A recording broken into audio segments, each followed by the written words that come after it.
Greetings, everyone. Greetings. I'm not going to do my Scottish accent. Greetings. Greetings from the Ronin experience. We'll bring that back. I haven't practiced. So, so much love and gratitude, peace and harmony to everyone. Merry Christmas. Merry Christmas. I hope everyone likes my picture. Oh, let me see what's going on. I like it. Let's see. Nope, not that. That's not what I'm trying to do. This. Yeah. That's me when I was a little boy. Yeah, man. The guy on the left? That's awesome. The guy on the right. Oh. The guy on the left is I thought you were a dark-skinned brother. no, not in this lifetime, but Not in this life. Me and that guy were buds. Well, you got to put an application, bro, if you're gonna do.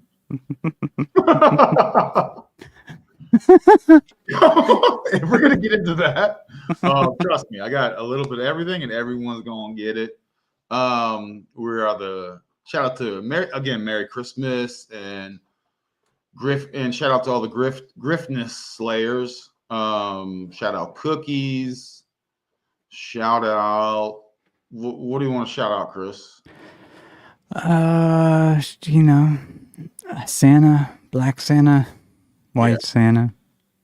Who's your Santa? A black Santa or does it? That's the only Santa I've ever known in that picture. Yeah, I've never heard any truer things ever said, man. So,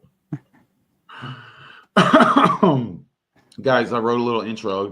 I just wrote some notes down. Shout out trying to cleanse your Mac IDs by drinking a magic potion. All those Bluetoothing since 2025. Just saying. Anyway, Sark, Grift. Who are you going to be and who will you rock with in 2026? This channel, you will learn everything about everything. And I'm going to teach you whether you like it or not. Every show, we literally solve every known and even unknown mysteries. We solve stuff that you didn't even know was a thing that needed to be solved. We will not be saying anything bad about the Jew. Okay? Never. We may think it. We might think it. Okay, but we won't say it. And that's something. And I've literally said this 6 million times. Check the math. Or don't check the math. Just trust me. I've said these things 6 million times on the Ronin experience. Okay. Again, everyone gets it. Imagine a public payment system. How retarded is that? Imagine central banks using transparent cryptos. How dumb is that? Fun fact. TRE existed before deep waters and broken simulation. Just saying. Yeah, it's true. Just saying. I wasn't around back then, but still was a good time, I'm sure. Yeah, I'm just saying it was here. I'm not saying, let me say what's up to the chat. I got some other cool stuff I want to share. Third Eye Edify, that's my man. Thank you for your gifts to society. So much love. Thank you for your gifts to society. Third Eye is one of the realest out here. Shout out to the homie Howard. Eero Ramberg. That means something. We was Vikings. When we was Vikings. Oh, we're gonna Vikings. We're gonna get into some whites, some blacks. We're gonna get all kinds of fun and uncomfortable stuff. You're gonna see, and you're just gonna blow your mind. The mental, intellectual inconsistency, and these are even people that I actually appreciate. But you're gonna see. I'll show. Yeah, buddy. I got a couple other sentences here I wrote down just for grins. I talk to the mirror. right? Anything I'm telling y'all, I'm saying it to myself. I'm not saying how you should be, but to truly experience the existence that only Chris and I know the secrets to, just join our elevated membership to learn all things that we know so you can transcend using the power within. Just make sure the payment clears first, and then, and only then, will I share the sacred info that they don't want you to know. They don't want you to, oh, dude, I got to use more clickbait stuff, like things they don't want you to know this. I got to use more clickbait. They lied. They lied. They don't want you to know. Isn't that like a common, like, yeah, I can't believe that I found this. I can't believe that this is revealed. I can't believe I found something. Blah, blah, blah, blah, blah. Oh, yeah. You'll never guess what I found. You'll never guess what I found. You have to click and to find out, though. Or Christmas is a satanic holiday. Just straight up. Christmas decode. Bro, if you want to hear a Christmas decode, it's every year. Or Thanksgiving or Halloween decode. There's no new, like, Chris, no, you don't understand. I found new stuff about the holiday. It's like, come on. This was decoded 50 years ago. Like, what are we doing? It's all been done. It's all been done over and over. People just keep doing, they keep doing the same thing, man, but it's okay. Rehashing, rinse and repeat. So, I mean, you got to ask yourselves, why do people post things? Why do people share stuff online? Chris, I want to ask you, why do you share stuff online? Why are you 50% of the duo TRE YouTube's show? Because I enjoy it. I do it for my own self enjoyment.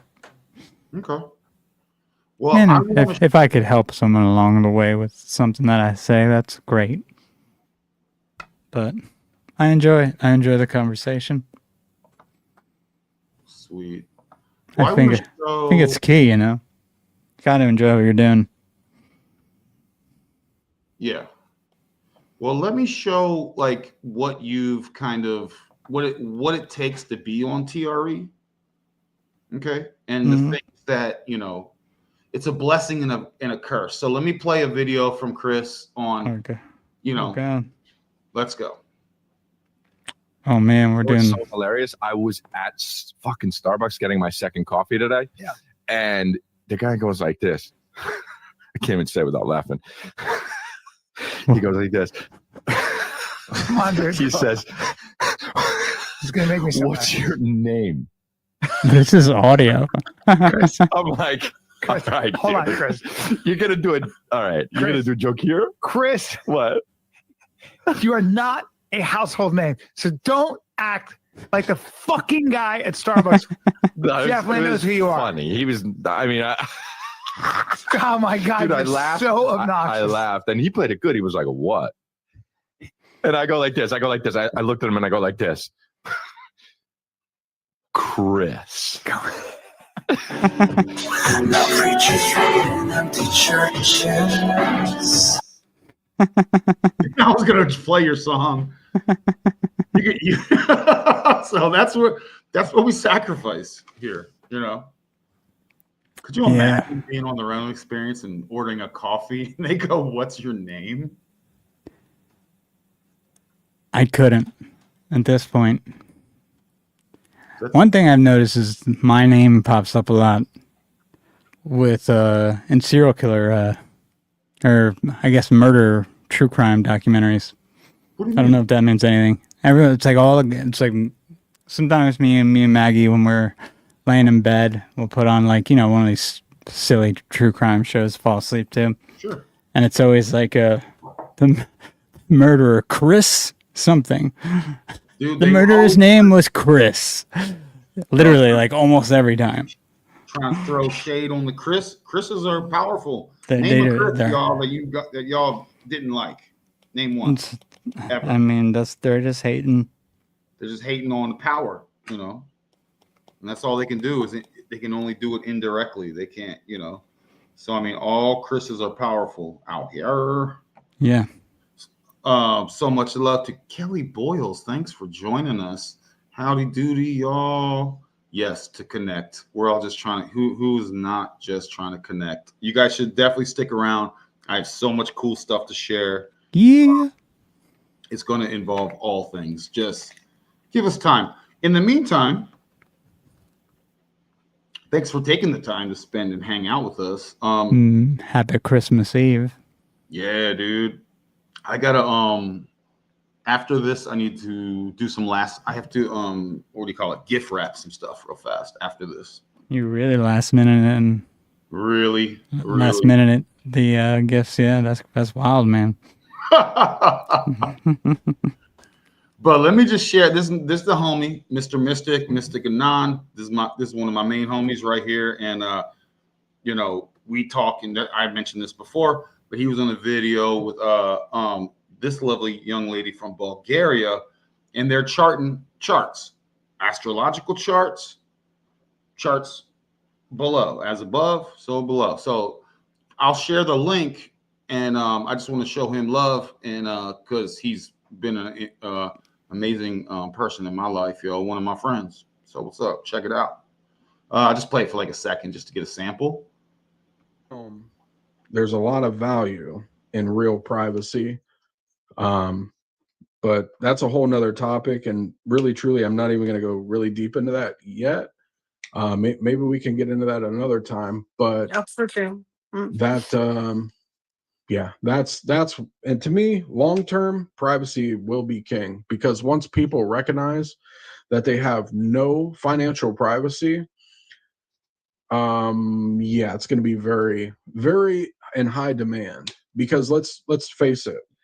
Let's just say Joe goes out for a job interview, right? And everybody's now getting paid with cryptocurrency for their job. Everything's on the blockchain. Everything's transparent.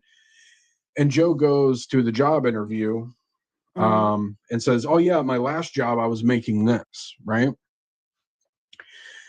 All the company has to do is do a quick search, see if Joe is really making that. And they'd be like, Joe, actually, it says you were making $35,000.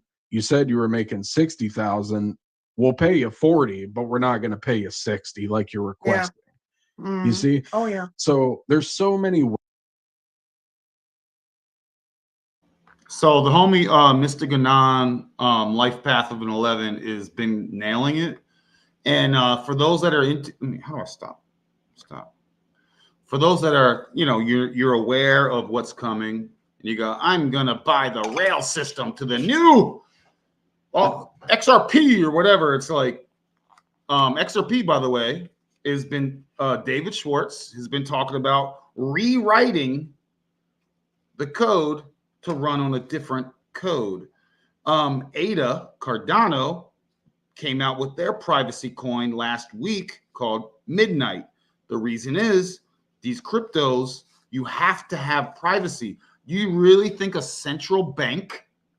Do you really think a major institution or minor institution? Do you really think people walking around are going to use a public, transparent blockchain for all finances in the realm?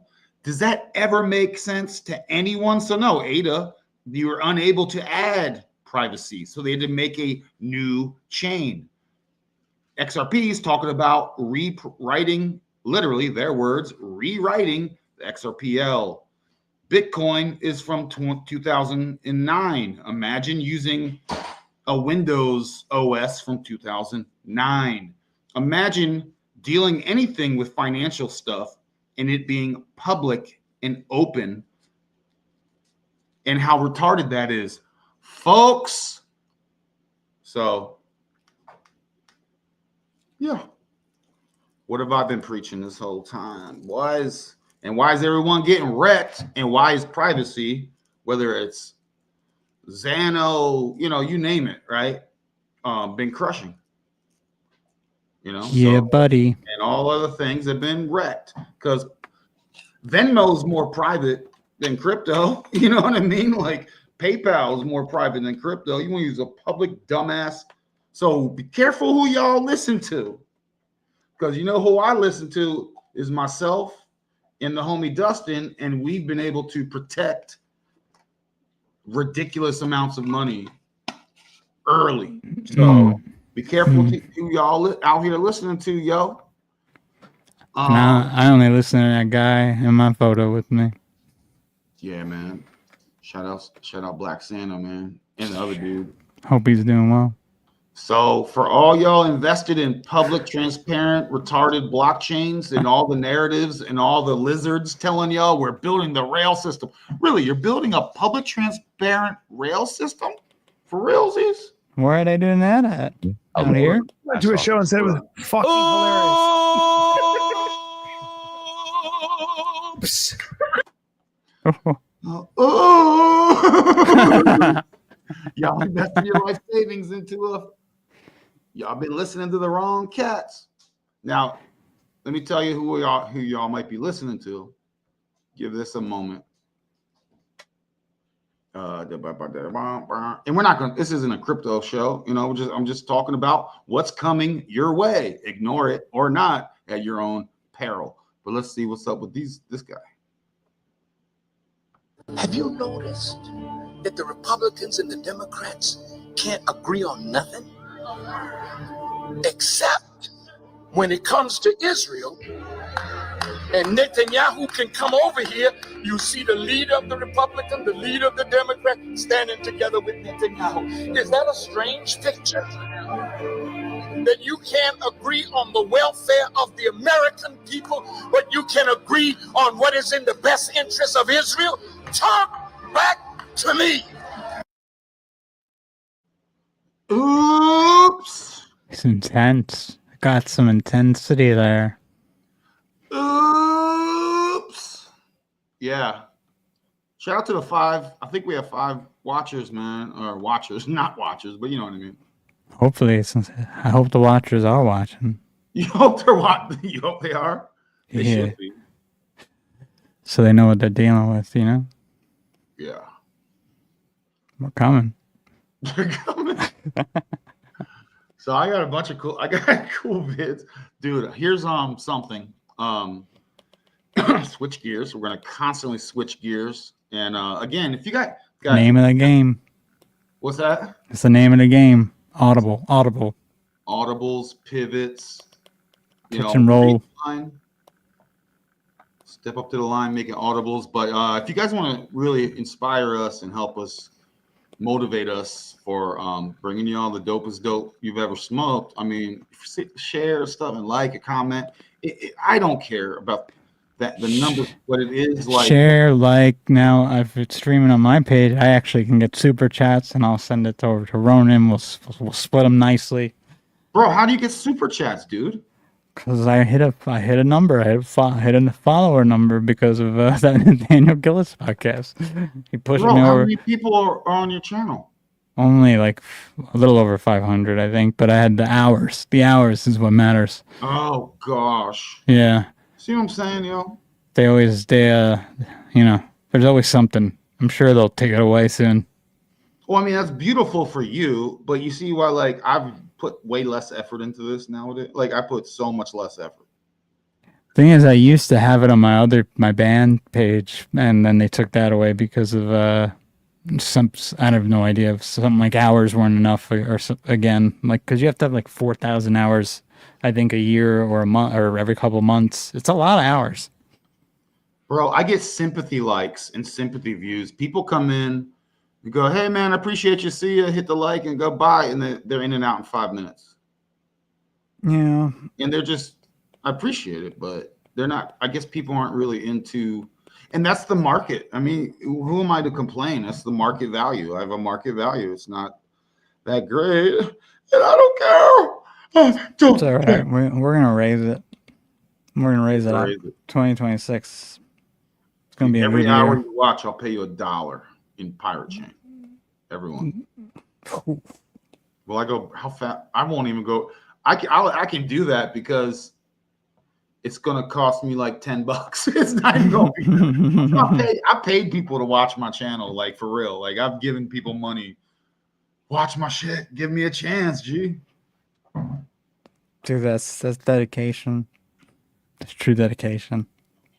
Oh, I'm done paying people. I've literally paid people money just to hang out. Damn, I got man. people like me. I got friends, man. I got people I don't know. Anyway, I enjoy your company. thanks, man. I don't know what these other people are, what their problem is. Thank you. I enjoy your company too. I enjoy that you enjoy our company together. I think it's cool. Yeah, me too. I think it's awesome. So we're gonna switch gears. Oh, by the way, you mentioned the other day you were on a Emily Moyer. How do I even watch Emily Moyer? Where do I watch her at? So I put up for Emily's show, I put up on my community page on my YouTube channel at Chris Minor Official. If you go to the community page, I think it's like 2 down now, like 2 posts down. I put a link to her Patreon and like if you go to the Patreon link, there's like a free week that they give you to watch like anything you want or something like that. Okay, I'll check it out. And yeah, this is full gay, bro. This is 100%. 100% gay, and Gay. Everyone's. I like that hat that he's got on though. Yeah, respect from Mexico. Gay. Yo, everyone's gay, bro. You can't tell me you ain't gay sometimes, man. Get out of here. You're 10% gay. He's coming. He's on my channel, Silent Bob. Oh, sweet. Let me see who he is. We deal with all lifestyles here. I know. I don't mind that con. I'll take it. I love it. This being hetero is so 2019. Yeah, everyone's gay now. You're about to get Internet of Bodies. You go, did you know there's people out here talking, and we're going to get into it. I have videos about it.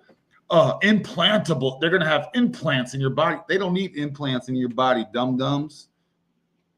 Look into W bands. They're already. Anyway, we'll get. Don't let me That's get. True story. Oh, never really. You know, maybe a nano thing. Anyway, let's switch gears. I'm gonna say this is a thing that happened recently, and it is a microcosm of the fact that many are parasited in their spirit. And we're gonna start with this. And trust me, we got cool stuff. And I wrote something down. I was like, let me just think about this because I've heard this. So there's adopted trauma, right? But only in recent years, if you guys notice, with a lot of people, like fabricated trauma just to get some chi energy drops from the energy faucet. You know, if you notice all this people talking about, I have trauma, and it's all like super recent, right? They've adopted this trauma. It's like when you hear someone, they'll be like, I'm traumatized, and then take in all and they take all in the temporary shallow energy, right? And it's like, what do you mean? He's a narcissist. Okay. Well, what about the previous dudes before that? They were narcissists too. Okay.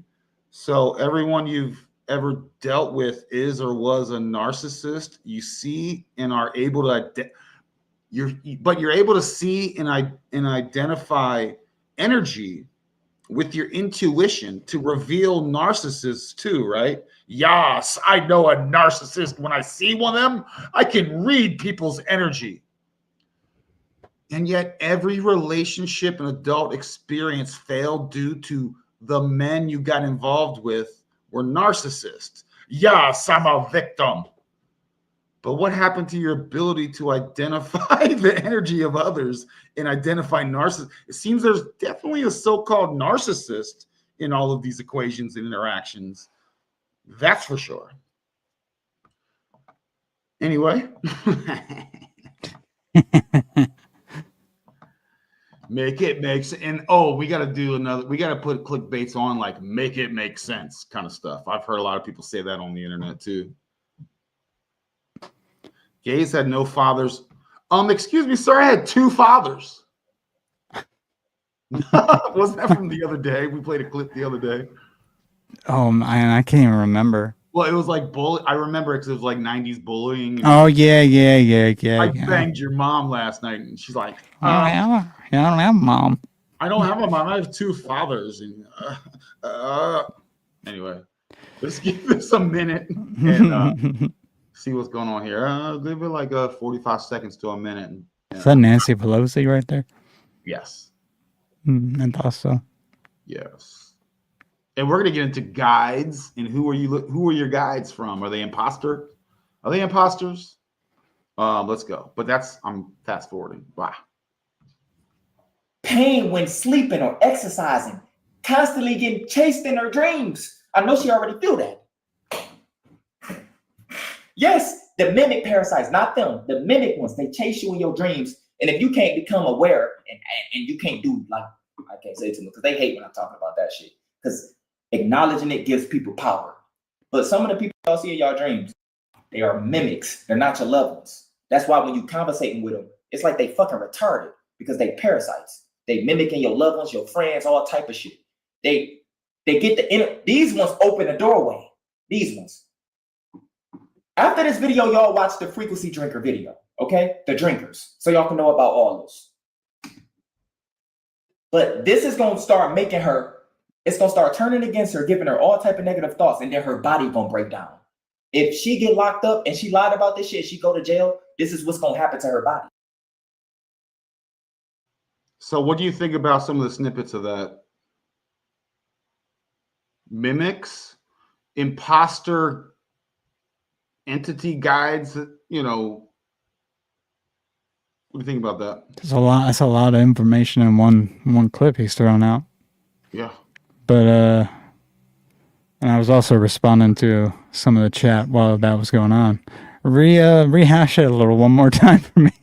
His main point. All right. It was about 45 seconds. It's good. And by the way, for context, and this isn't my world, but evidently and some streamer guy, you know, some of these streamers like do really well, right? Like financially, and they have all that Twitch and Kick and all that stuff. A girl, they smashed, right? He got her an Uber. Mm-hmm. And it's a bunch of little goofy drama, but she's also full of like BBL. She has like plastic surgery and all this stuff. And yeah, she's living in a different avatar. She has like a whole nother avatar and is totally not even connected with her own body. And so, and she accused this streamer dude that he SA'd her. I've heard people say that on here on SA. Right, when obviously and she didn't go to the police or anything. She's just online, and you know, with these online people, like their image and all that is very, very important, right? Yeah. So she's out there saying this online, and it's an energy parasitic suck. And she's taking a loosh. She's loose, but once this other dude goes, see you later, she's gonna start breaking down and self imploding, you know. That's why he started talking about going to jail at the end, because false accusation could be a thing. I don't know about y'all, but I don't believe anybody. And that happened to my old roommate actually when I first moved out here. My buddy who went to high school with me, and then we were roommates for a little bit before I got my own place. He just some random chick he had over accused him of like doing something he did not do at all. Like, and then admitted that she lied afterwards. Protect yourself, homies. And ladies, everyone protect themselves, man. Be careful who you even like interact with. But let's give this another 40. Let's give this 45 seconds so Chris can focus. Where is your girl nearby? Is she cool or what? Yeah, she's in the kitchen. Okay. And you know why women watch those murder mystery shows that you were talking about, those true crime shows? Do you know why? I mean, I used to watch them all the time. I'm not gonna lie, but that was when I was watching TV back in the day. All I'm gonna say is They're gathering notes and intel how to get away with it. See, I used to watch it thinking before I like knew that how many of these guys were like part of certain programs and whatnot. I was watching it like, oh, I could catch all these motherfuckers. Just That's give me your a job. But then I was like, oh, never mind. They're all like mind controlled. It's such a bigger thing most of the time. Yeah, that's your motivation. Her motivation is she's taking notes on the how to. All right, okay, give this thing. Exercising, constantly getting chased in her dreams. I know she already feel that. Yes, the mimic parasites, not them. The mimic ones, they chase you in your dreams. And if you can't become aware and you can't do, like, I can't say it to them because they hate when I'm talking about that shit. Because acknowledging it gives people power. But some of the people y'all see in y'all dreams, they are mimics. They're not your loved ones. That's why when you conversating with them, it's like they fucking retarded because they parasites. They mimicking your loved ones, your friends, all type of shit. They get the inner. These ones open the doorway. These ones. After this video, y'all watch the frequency drinker video, okay? The drinkers, so y'all can know about all this. But this is gonna start making her. It's gonna start turning against her, giving her all type of negative thoughts, and then her body gonna break down. If she get locked up and she lied about this shit, she go to jail. So that was it. I see what you're saying. Yeah. Not for real. Because because of all the she's not even herself, and she deleted all of her old photos before getting augmented, right, with all the plastics. Now you have evidently, and I actually learned from him saying things like, evidently women that get like BBLs and lip stuff and all kinds of things, that it's not a one-off deal. Like they have to like maintain it and stuff. Yeah, no, of course. I didn't even know that. Yeah, man. It starts fading away eventually, and then I don't even. It's not good for you. It's not good for you at all. And the spiritual aspect of it is obvious. We don't even have to. I mean, it's just obvious, man. And that the root, when you boil things down, this is the boil it down channel in all things. Obviously, there's some trauma. Like real trauma happening. Yeah, man. It's actually creepy sometimes. It gets really creepy.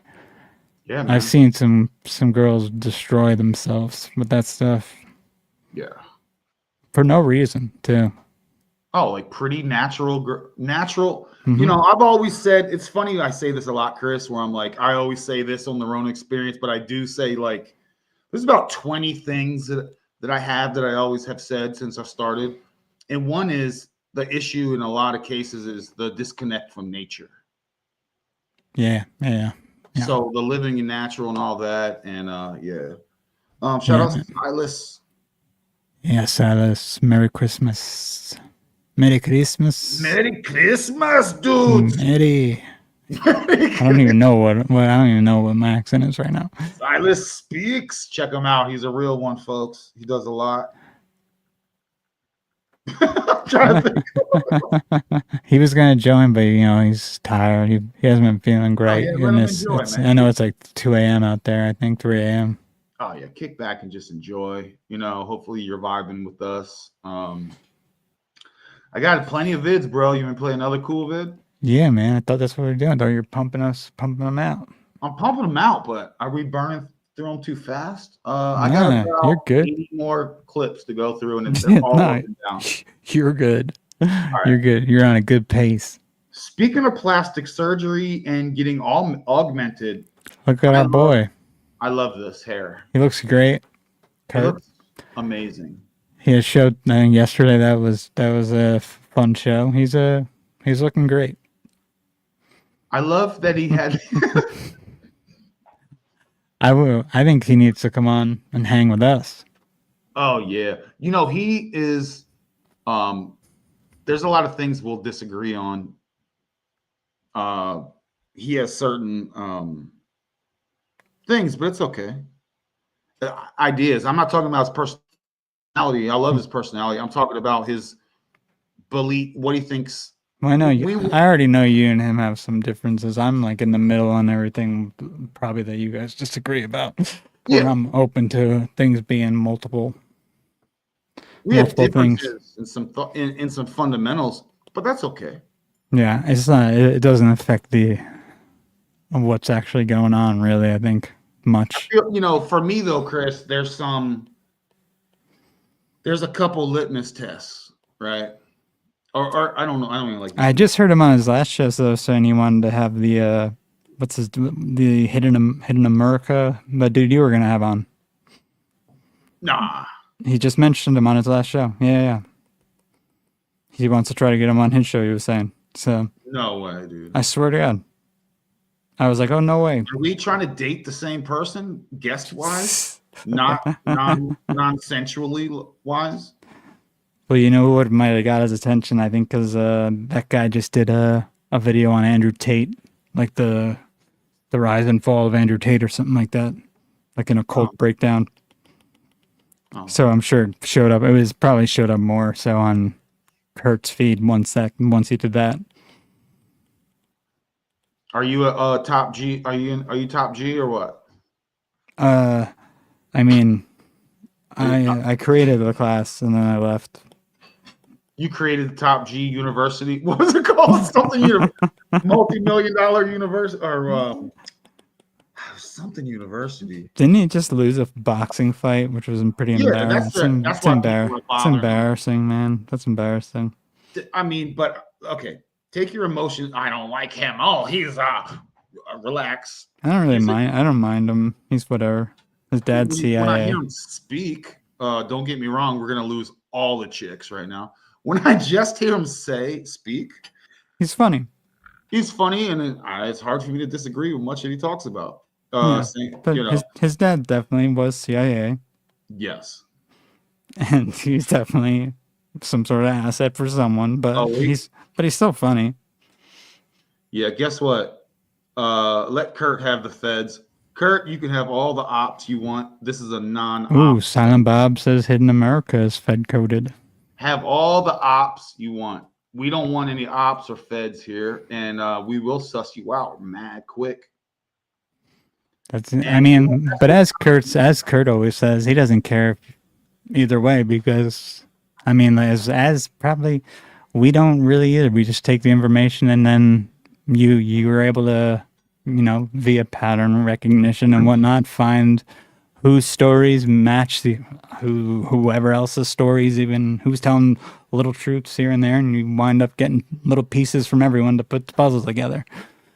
Because all these these operators or these assets, they're telling partial truths that are still going to confirm other things you hear from other people.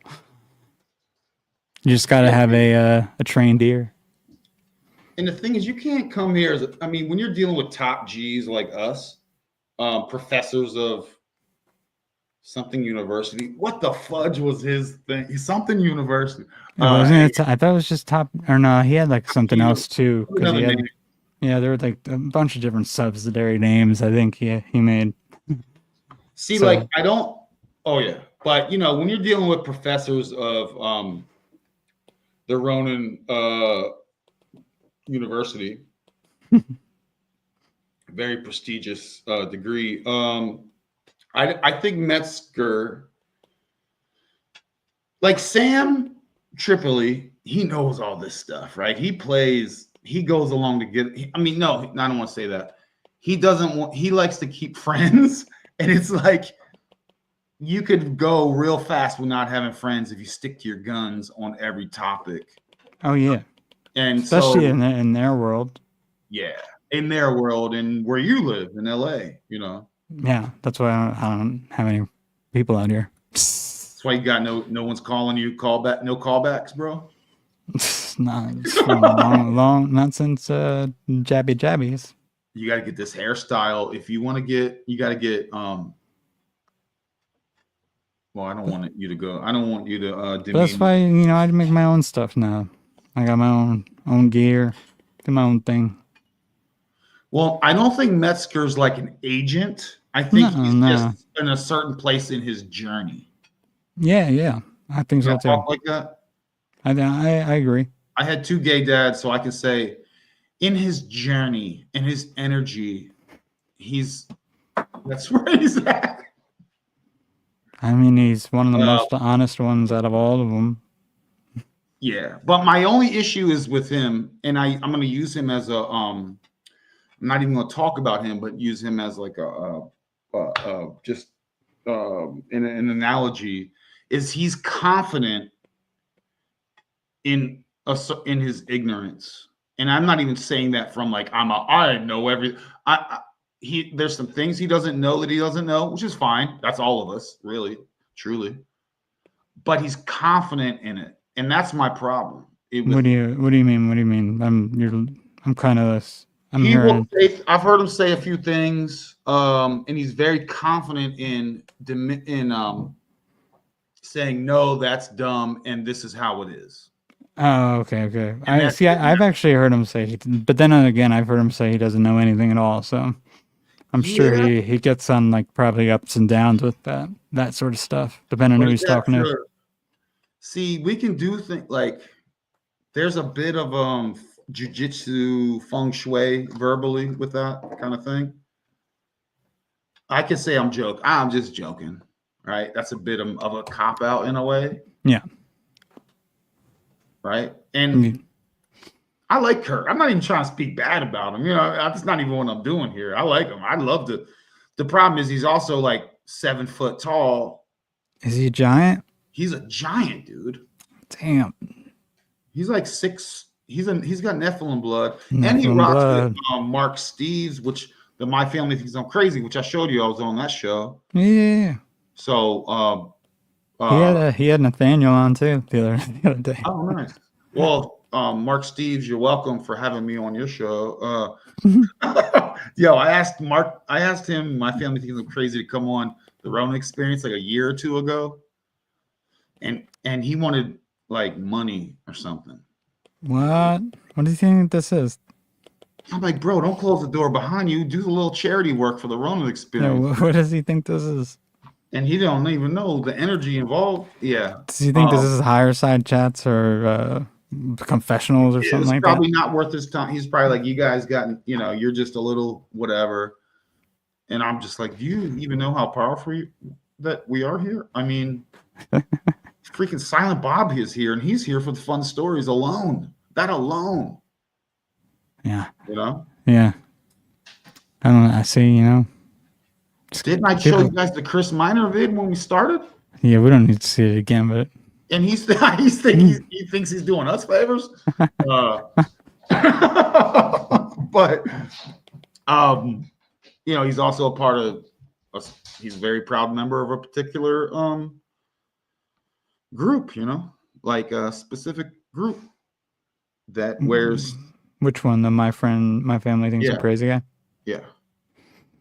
He feels that he has J. He's a proud J. Oh, and wow. Look at Silent Bob, what he just said. I didn't know that happened. Well, hold on 1 second. Oh, wait. Oh, he's not talking about Rogan. He's talking about Benjamin. Okay. Okay, well, hold on 1 second. Like, the dude from the My Family thinks I'm crazy. He books for Sam in the tinfoil hat. I feel like I'm like some weird 14-year-old gossip thing right now, but you guys know that. But my thing is my problem, I'm speaking for myself, it's like these Freemasons or these small hat peoples or whatever. How can you be in this community and do quote unquote what's your research ability, but you also run with certain cliques like, yeah, I'm a proud this, and my mom was one. That makes me one. Like, yo,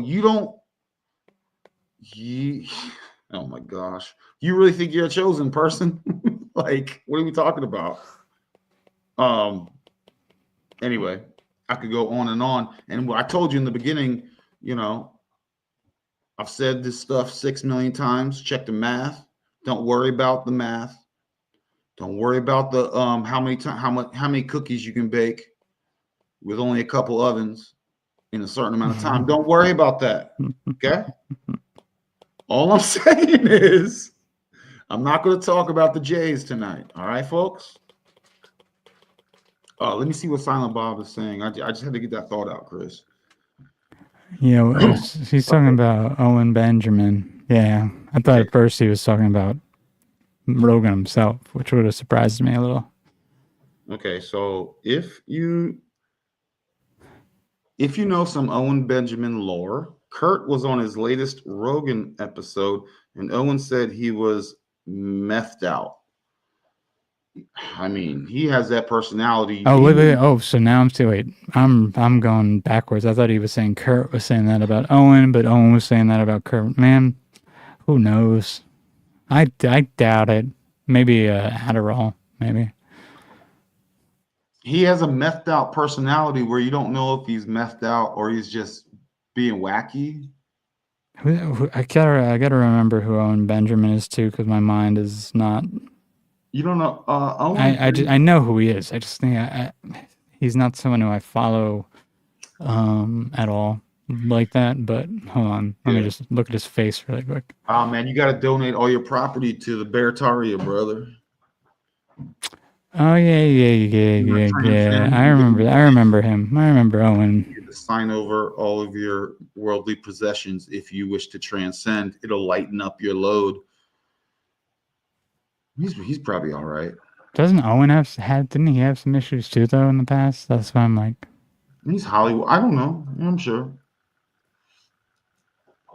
I got no problem with him. I got no problem with anyone. I'm cool with them all. They're all cool. They're all chill. A bunch of cool people have been like the homie Topher Gardner. He's friends with Owen, and that's great. Topher Gardner of BioCharisma was on the Ronin experience. He blessed us. It was great. It was a great talk. He blessed. Oh yeah, Topher. He reached out to me not too long ago to do a show.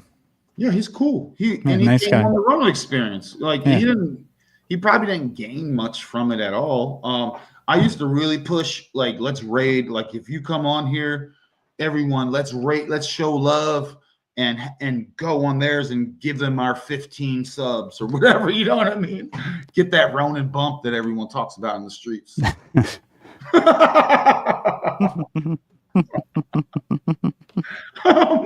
Hold on, okay.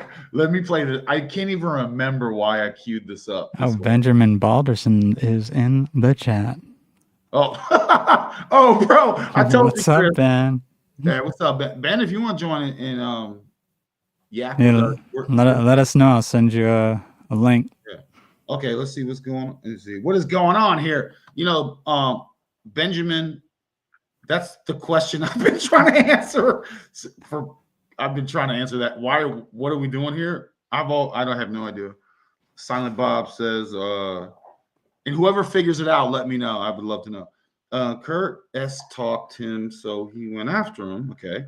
Owen seems cool, but the bear thing's weird, right? You start getting the financial real estate. And by the way, hold on, forget what I just said. If you guys wish to invest in a true utopian community, you know that Chris Miner and I, we have a what's the nonprofit 30 something? What are you talking about? 401k LLC. That's a nonprofit. It's a 501 401k. No. Let me do the business, Chris. I'll handle the business, folks. I don't know what the hell you're talking about. I'll handle the money. I'll handle the let me deal about that, Chris. All right. Just don't ask for receipts. That's all I'm saying. I sent Ben a invite to his IG, so okay. So he's gonna. I think he's gonna come. That'll be fun.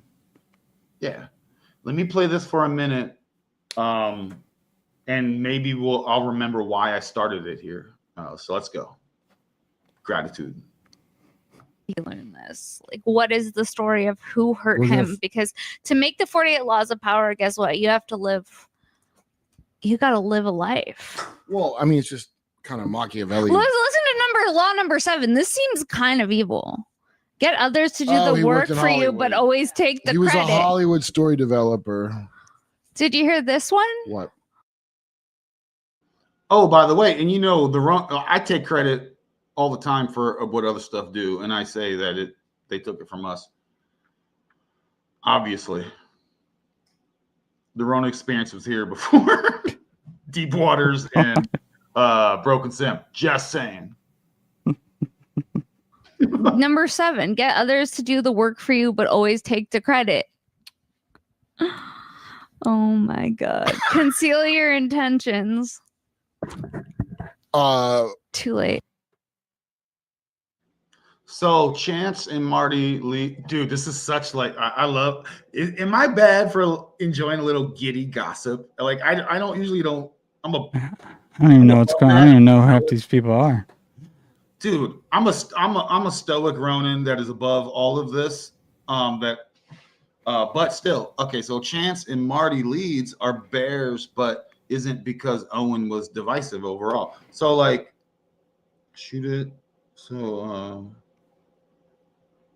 okay, he's communicating with you. You guys are working out the logistics. Okay, Marty leads. I can't really rock with his message. I'm not saying I don't like him as a person, but his message I don't vibe with, and that's okay. I don't vibe with the Bible stuff and his way of gematria, which is fine. There's this Christian thing, this Bible thing that is pervasive that I'm also thinking like, haven't you done a lot of research and know some of the goofiness involved with some of these scripts? You know, and but he's fine. I wish him all the best. I mean, whatever, you know what I mean?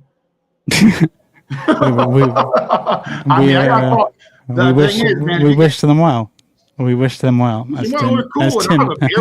As Tim Dillon says, friend of the show, we wish them well. And then, I'd hang out. I'd have a beer. We talk. We disagree. We can, even maybe go chest to chest for a second and then de-escalate and whatever. I'm fine with that. But I think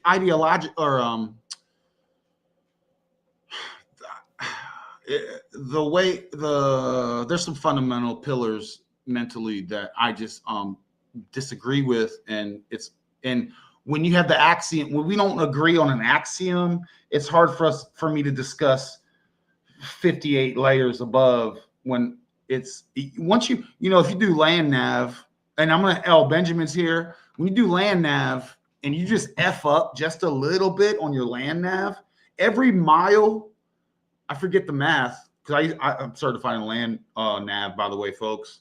It's just been a while. Balderson's in the chat. I see him. I'm gonna give me 1 second, Benjamin. I see him. I just want to finish this thought.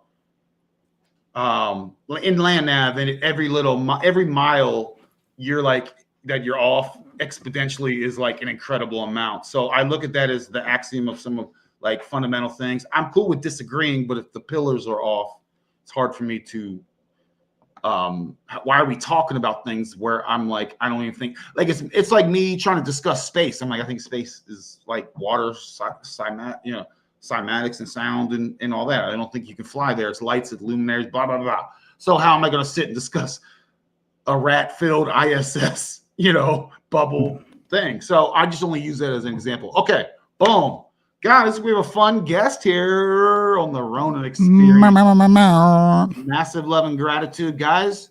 You should stand. You don't have to stand up as you were. You should. You're a really great guy. Let's see where this goes. Benjamin Balderson, how are you, sir?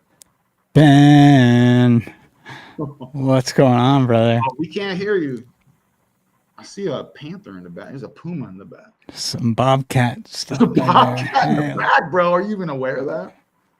It's a big cat. There we go. Sometimes. Yeah. What's up, guys? What's going on, brother? Just saw you guys on. Thought I'd check it out, and then I was like, interesting. You guys. I mean, I know all the people that you guys are talking about. On a fairly personal level. I don't even know half the people he was bringing up, but I'm glad someone does at least. Chris, yeah. But yeah, we're. Owen and I used to be friends. Oh, wait, Benjamin, let me interrupt, and it's relevant. I'm not being rude. Go ahead. A couple years ago, I hopped on what's the homie? Mark Allen, not the before it was a dog face. Oh, Weaving Spiders. Yes. And you guys just put out a link and whoever wants to join. I joined one day.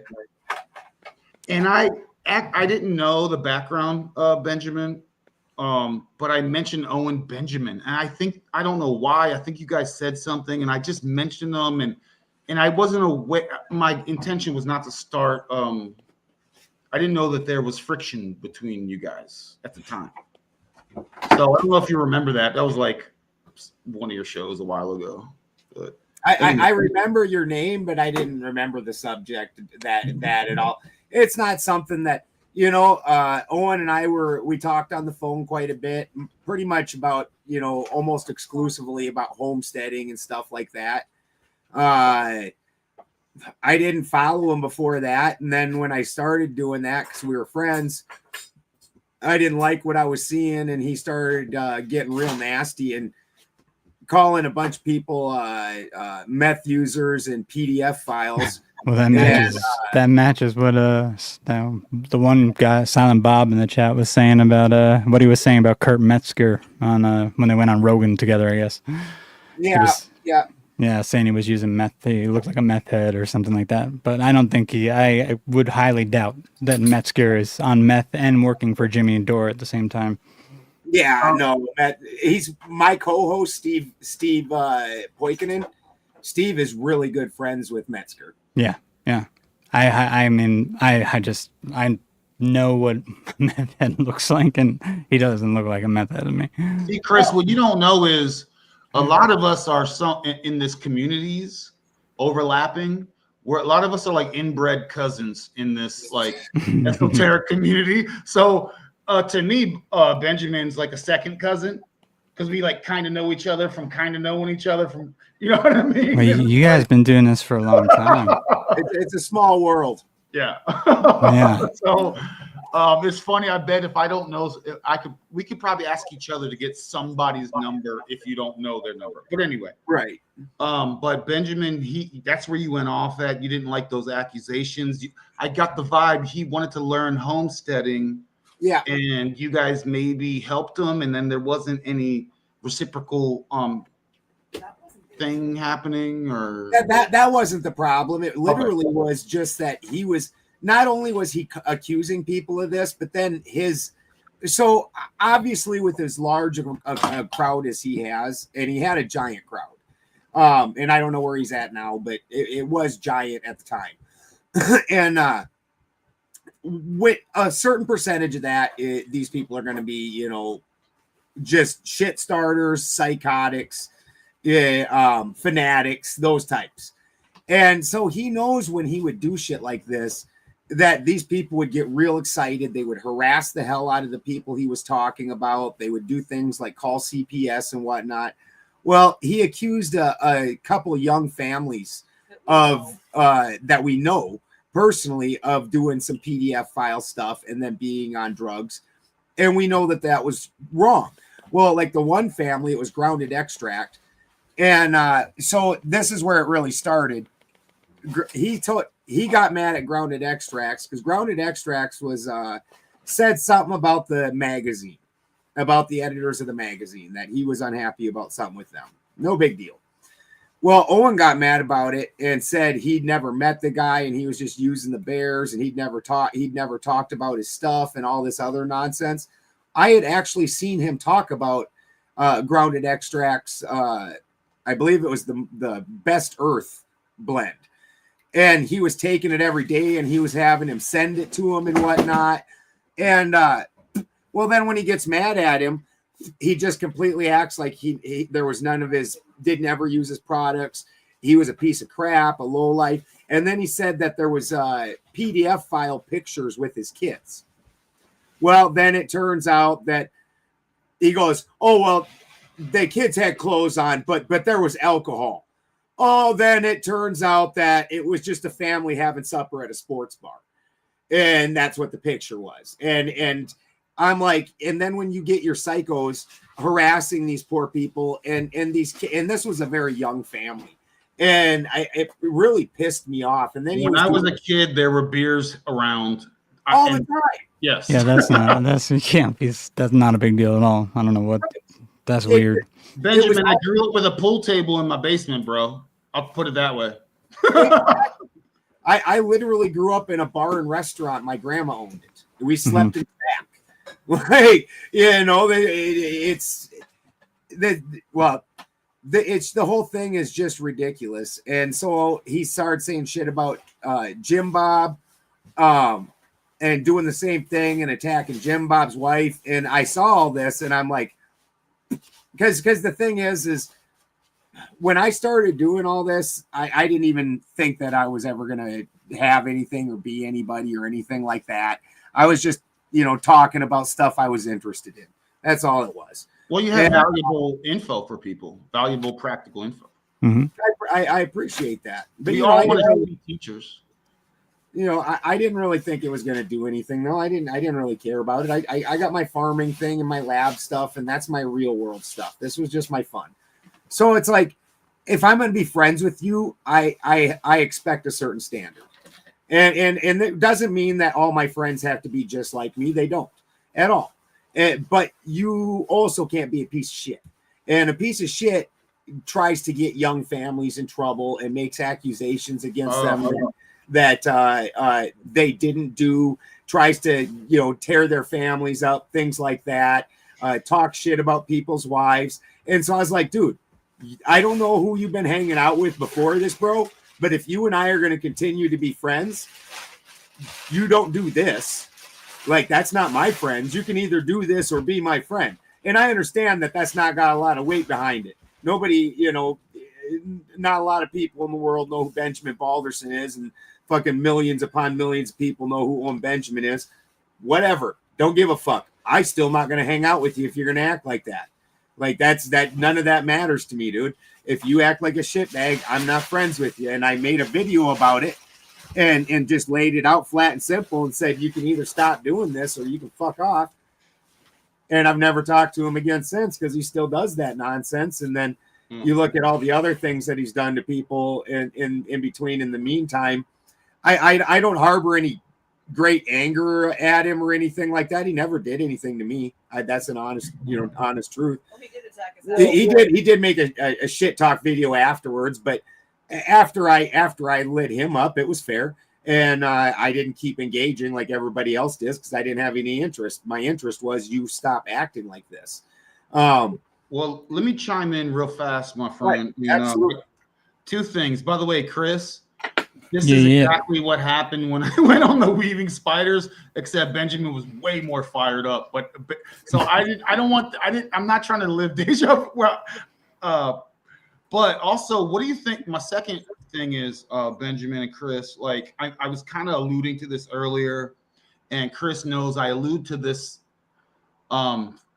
just some of the fundamental, like, where's the origin of one's thoughts? And if we can't really rock, so I say all that to say, with, say, Owen Benjamin in this case, right?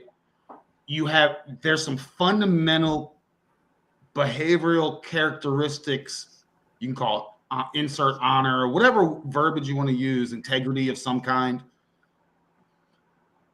at the basement pillar axiom level. So how can I sit and really listen to someone about talking about several layers up about conspiracies or, you know, metaphysical I can never pronounce that word, eschatology.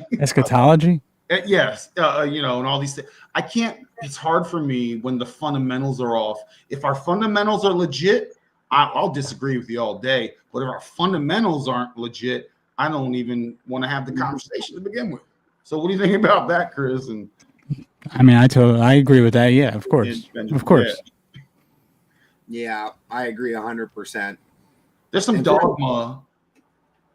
You know, someone mentioned like Marty Leeds earlier. They were saying something, and I was like, when I feel dogmatic energy, it really it's repulsive to me in a way, you know. I think Marty used to be a good guy and used to really be interesting, and somewhere along the way, that guy developed into a cult leader, and he is really crazed about it at this point. Another dude I had to quit being friends with. And we told him off about it. Like, dude, you have a non-disclosure thing in contract. In your little contract you made people sign. It says in there they can't disagree with you.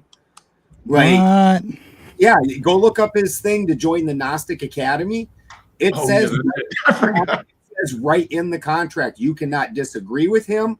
Yeah, if you have a disagreement, it's because you didn't study the materials well enough, and you're dumb, and you need to go study the materials. I'm not even kidding. Jeez. Oh, and by the way, everyone, that's also the terms and agreement for you watching this YouTube channel.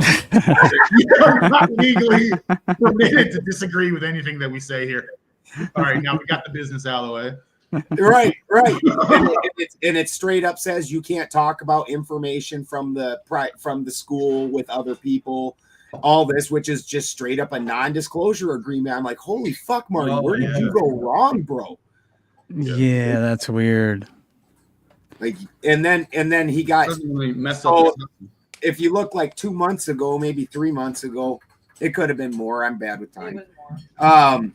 He had a whole thing where he decided that National Socialism, he literally said National Socialism is good for the white man and a problem for the government. I'm like, what the fuck are we talking about right now? Yeah. Let me play something real fast. I want to play some things. It's fun.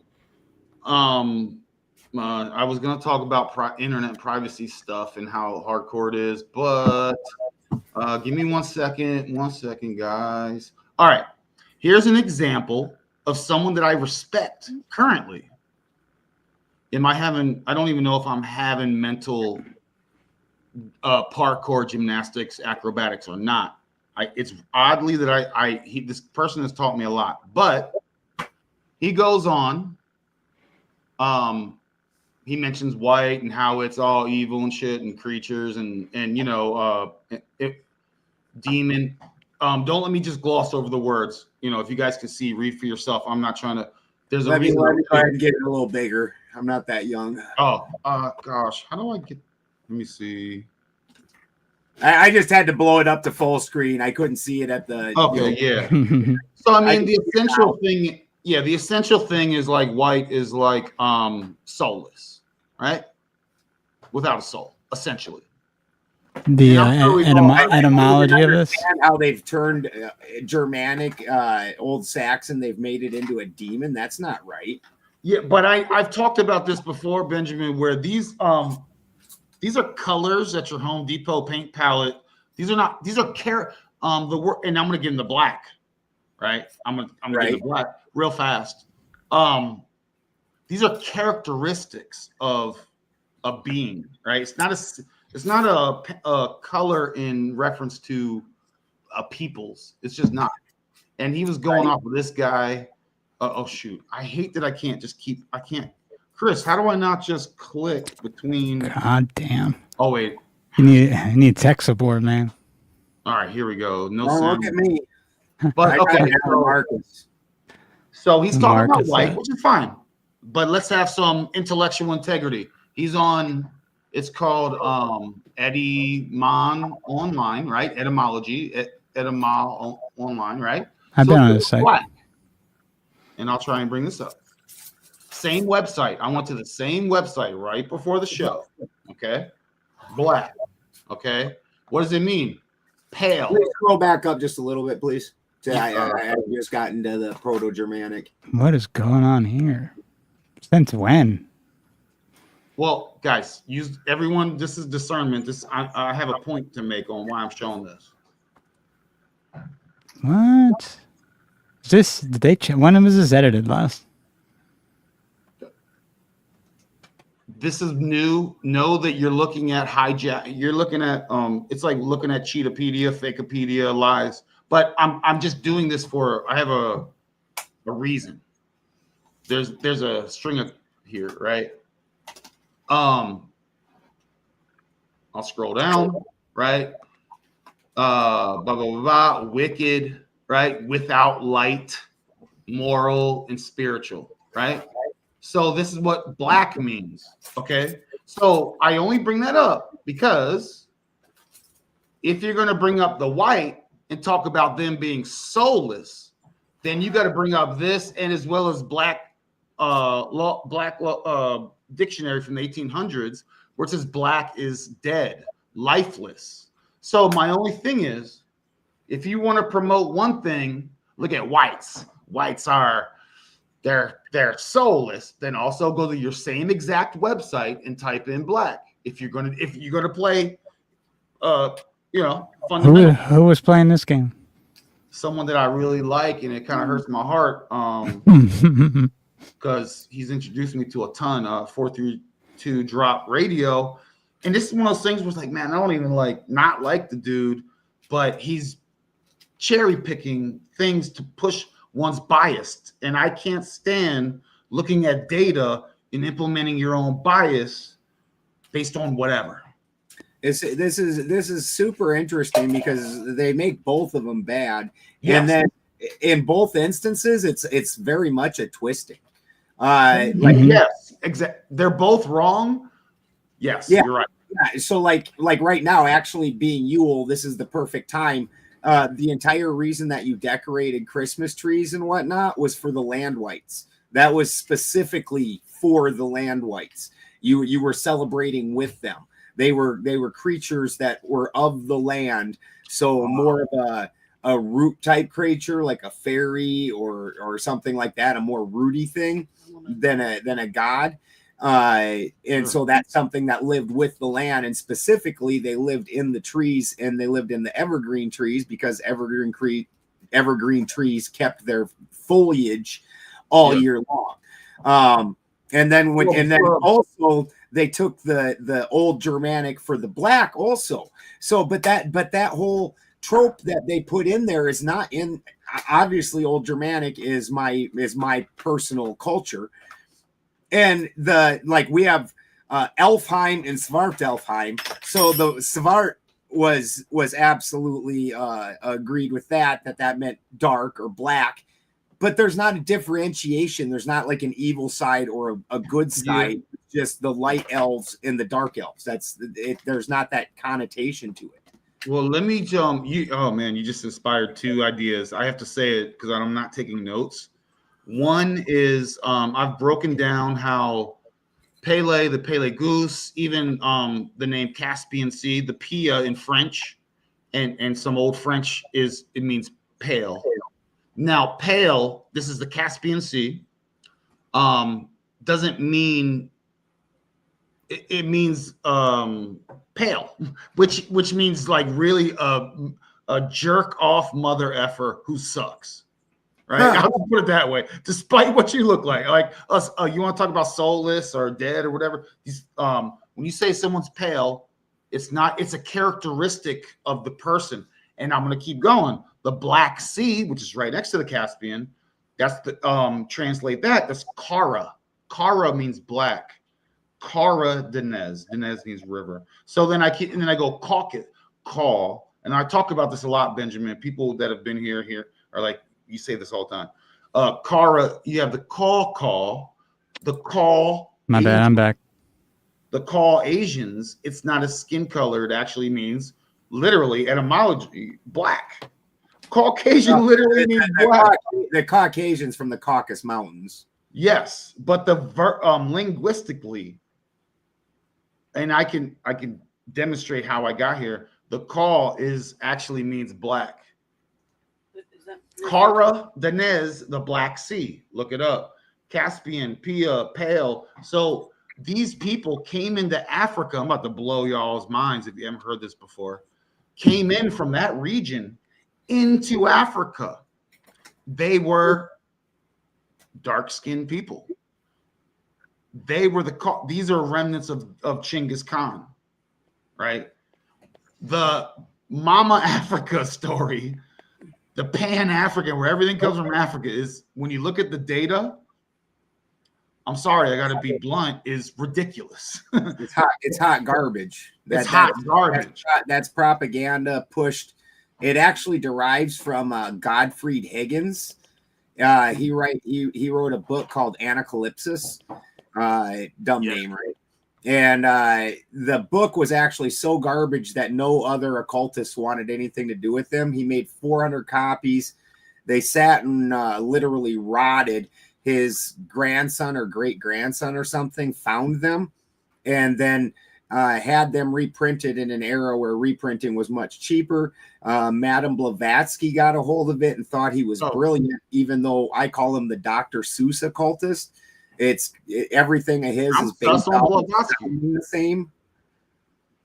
Yo, Benjamin, ask Chris. I'm sus on all these people. Blavatsky, the predecessors of Crowley and his 1800. Yeah.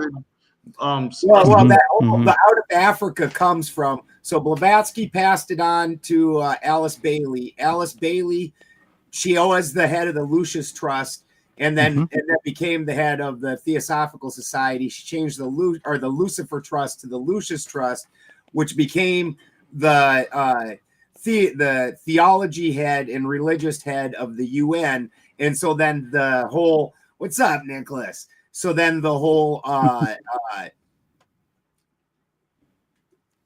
out of Africa agenda was pushed out of the UN, and that was all derived from the Theosophical Society. Yeah, dude, Chris, don't get me started, bro. Tell him. No. I mean, I agree with all that stuff. Me, Chris, and Benjamin. I just gotta. This is just. I love verification from other people. This is like I say, anything pre-1800s that you're so like firm-minded on, anchored in. I can't. I mean. There's no original manuscripts from pre-1800s. They rewrote all this stuff, making up new stuff, making up new religions. They go, the Quran's never been changed. Well, look, you can just do a little search on Google now. They said they changed the Qurans in the 1940s and 50s. Oh, well, this stuff is the oldest. You just found the Dead Sea Scrolls in like 40s, 50s, 60s. 60s, yeah, I think in the 40s. 67 or something. You just found so that they're still translating them. Kip Davis just last year won the Nobel Peace Prize for part of his translations on it. But also, how convenient. Where there's no original things pre-1800s, like documents. It's ideas, and then you go, hey, well, the Veda thing has been written a story for 10,000 years or whatever, and predicted everything. Really? Because in the 1800s, I read they destroyed the Palace of Bombay, which wasn't a palace. It had all the books and shit in it. Then they went to Hong Kong and destroyed the Palace of Hong Kong. Same thing. It wasn't a palace. It was an archive. Destroyed it all. And then all these scripts, you get to the, how do you know all that's not made up? And I'm of the mindset that it's all been made up. So if you go 1,000 years ago, this happened. I'll go, yeah, from Josephus, the one dude who's sus, and that's your only source of or whoever, and I'm not even trying to. I'm just using. Well, I think at some point in time, if you've ever read the Dune books, at some point in time, basically the Missionaria Protectiva took place. What do you mean? In the Dune series, when Paul comes. It's a series of 6. Well, the first 6 books. After that, it's the Sun or whatever. I only saw movies. Do I suck? Yeah, you suck. If you watch the 90s one from Sci-Fi, that's actually pretty good. David Bowie. The David Bowie one, that was just sexy. David Bowie in a cod piece. I mean, how do you beat that? Just like, we all aspired to. That's alpha. We're an alpha. We're a Top G University channel here. Yeah, we all wanted to be that. No, but so in that, when Paul becomes the religious leader of all these different sects, the Missionaria Protectiva was they went in hundreds and thousands of years before that and implanted this message. So a good friend of mine, Sean Elger, he talks about this a lot, and they call it paralleling. So they'll come in and they'll match the message, and then they'll go like this, and they'll just do a little slight veer. And that way they can add some little things in. So when you look at all these different religions, I don't know about the Japanese, but one of the common things that you see in all the other ones is that the prophet was red-haired and blue-eyed and very white, and that tracks from India to tall as shit, right?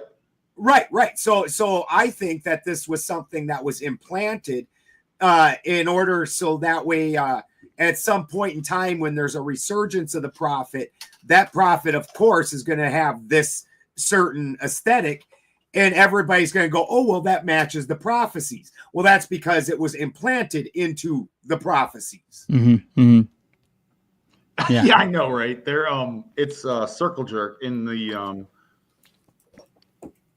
you know, I think all sources, if you're not the source of Chris, help me out, man, because he Benjamin says a lot, and I'm just like, yeah. Well, you're trying to, or basically, I think we probably could all agree that history past, I'd say 100 years it's not you can't rely on it. No, there's nothing in the past 100 years back that we can actually rely on being 100% true. Chris, Jesus, that trust Theo me, Ball looks like he was out begging earlier. Like, what corner were you holding down, Theo? You look like hell. Oh, he looks awful. In a second. But that trust me, bro stuff nowadays does not fly with me. Trust but verify. You go, yeah.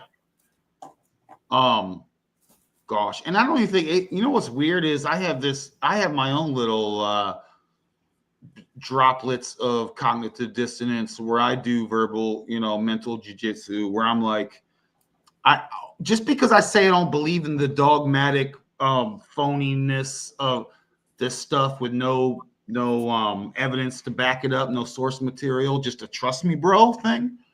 I'm an alchemist, living alchemist. I don't necessarily do it, in the garage. So respect to that, but which Ben has a lab, so yeah, I don't have a specific. I have a woodworking. I do, but anyway, so the point is, I don't trust any external information. No matter the one placating to authority, see you later. Like that's ridiculous to me. And then two, again, it's yeah. Anyway, I'm gonna just I'm sorry, man. I'm still rambling, and I love having new energy. Like Benjamin brought new energy. Let me play this silly vid, right? If you guys want to play the reincarnation game, let's play. Ready? Boom. Application. I know that. Okay, so let's work this out. What do you want to try first? Ethnicity, you mean? Don't go right to black. Okay, I won't. I'll wait at least a round or whatever. I will do what I do. Asian seems so, it feels like it feels easy to do, kind of. I hate to say that. It just seems. Yeah, that's racist. Sorry. No, it's okay. Okay. Yes, I said it. Oh, I would be Mexican seems cool. So you're kind of almost you're like a little black or whatever, right. But you're also, but yeah, I wouldn't go do black first, man. I wouldn't. Yeah, I would definitely keep that for like I would be honored to do it if they let me do it. And I would do my best, man. We would be honored to have you come through, apply our path. If I get to do reincarnation, I would. Can I take weird, awkward conversations from Alex? What I love about Cat Williams is, we'd be honored to accept your application. Yeah. Oh man, Theo, he's a sweet boy. He seems like a sweet boy. Yeah, he is, man. He seems terrified of Cat Williams too. So which is hilarious. Before I move on to the next vid, Cat Williams was what a lovely combo of different situations. So Benjamin, before I play the next vid, just for fun, we're just having fun. By the way, and I tell everyone, the Ronin experience this is not even a deep dive. This is merely the brochure. We're just showing you the brochure of the realm. It's complex and beautiful and interesting, in my opinion. So Benjamin, if you would be What would you choose on the next round here? You can't go straight to black. You got to earn your way to black, evidently, from what I just learned. I'm not sure why anybody would ever choose black. That just seems like self-flagellation to me. Yeah. But you're gonna have abs. You know, if you're a black dude, you're gonna have abs. I already have. Yeah, abs. but like you're like the most hated group in Western society. Like everybody looks down on you. You're not enjoyed. The women are not attractive. Like, nah, I'll pass on all that. But I don't think you probably like. So I believe in reincarnation, but I don't believe that you do like the new agey reincarnation where they're like, oh, you everything is done to you and you do everything and you're everybody and you're all boys and all girls and black and white and pink and Asian and a monkey and like that. I think that's fucking dumb. Agreed. Can you be a girl and a boy? Can you be a girl in one iteration of the reincarnation round? Wheel of Fortune. I don't believe so. I think that you're because this is one of the things I think that whole idea is part of, again, with what we were just talking about earlier, in that same agenda. From those same people, the hermaphroditic push started happening, and as an actual lab alchemist, if I go and let's say I take cannabis is a very feminine plant. If I go and do the alchemical procedures on it, when I'm done and I've separated the masculine and feminine and I put it back together, it's still feminine. It will always be feminine. It always was feminine. The female plant does run stuff. And well, the way that you're looking at it is if it's more oil heavy, it's going to be a feminine plant. And if it's more salt heavy, it's going to be a masculine plant. And nothing about the alchemical procedure changes that. And so I think if you are getting reincarnated, that's because you failed in this lifetime. So you got to go do it again. There's no shame in that. There's no shame. No. There isn't. This is a hard ass test. Like one person every millennia passes. Like don't feel bad. Everyone listening to the Ronin experience right now is probably on the list to pass on this next deal. You're gonna get pushed forward, or at least name drop. You can name drop when you show up to. But okay, so what about this whole idea, Benjamin and Chris? And forgive me for I want to let Chris vibe out. What's this idea of maybe you're a quote unquote, if I could just use these terms, Mexican, or no, you're in Siberia, Russia. Oh shit, you're an Eskimo, or you're in Zululand or whatever, or you're in Koreatown. What are all? Is that a thing or what?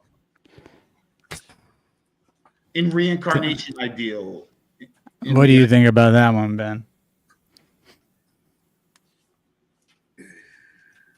Say, I don't really understand what the question was. Reincarnation, can you be any complexion in any geographic location during a reincarnation idea?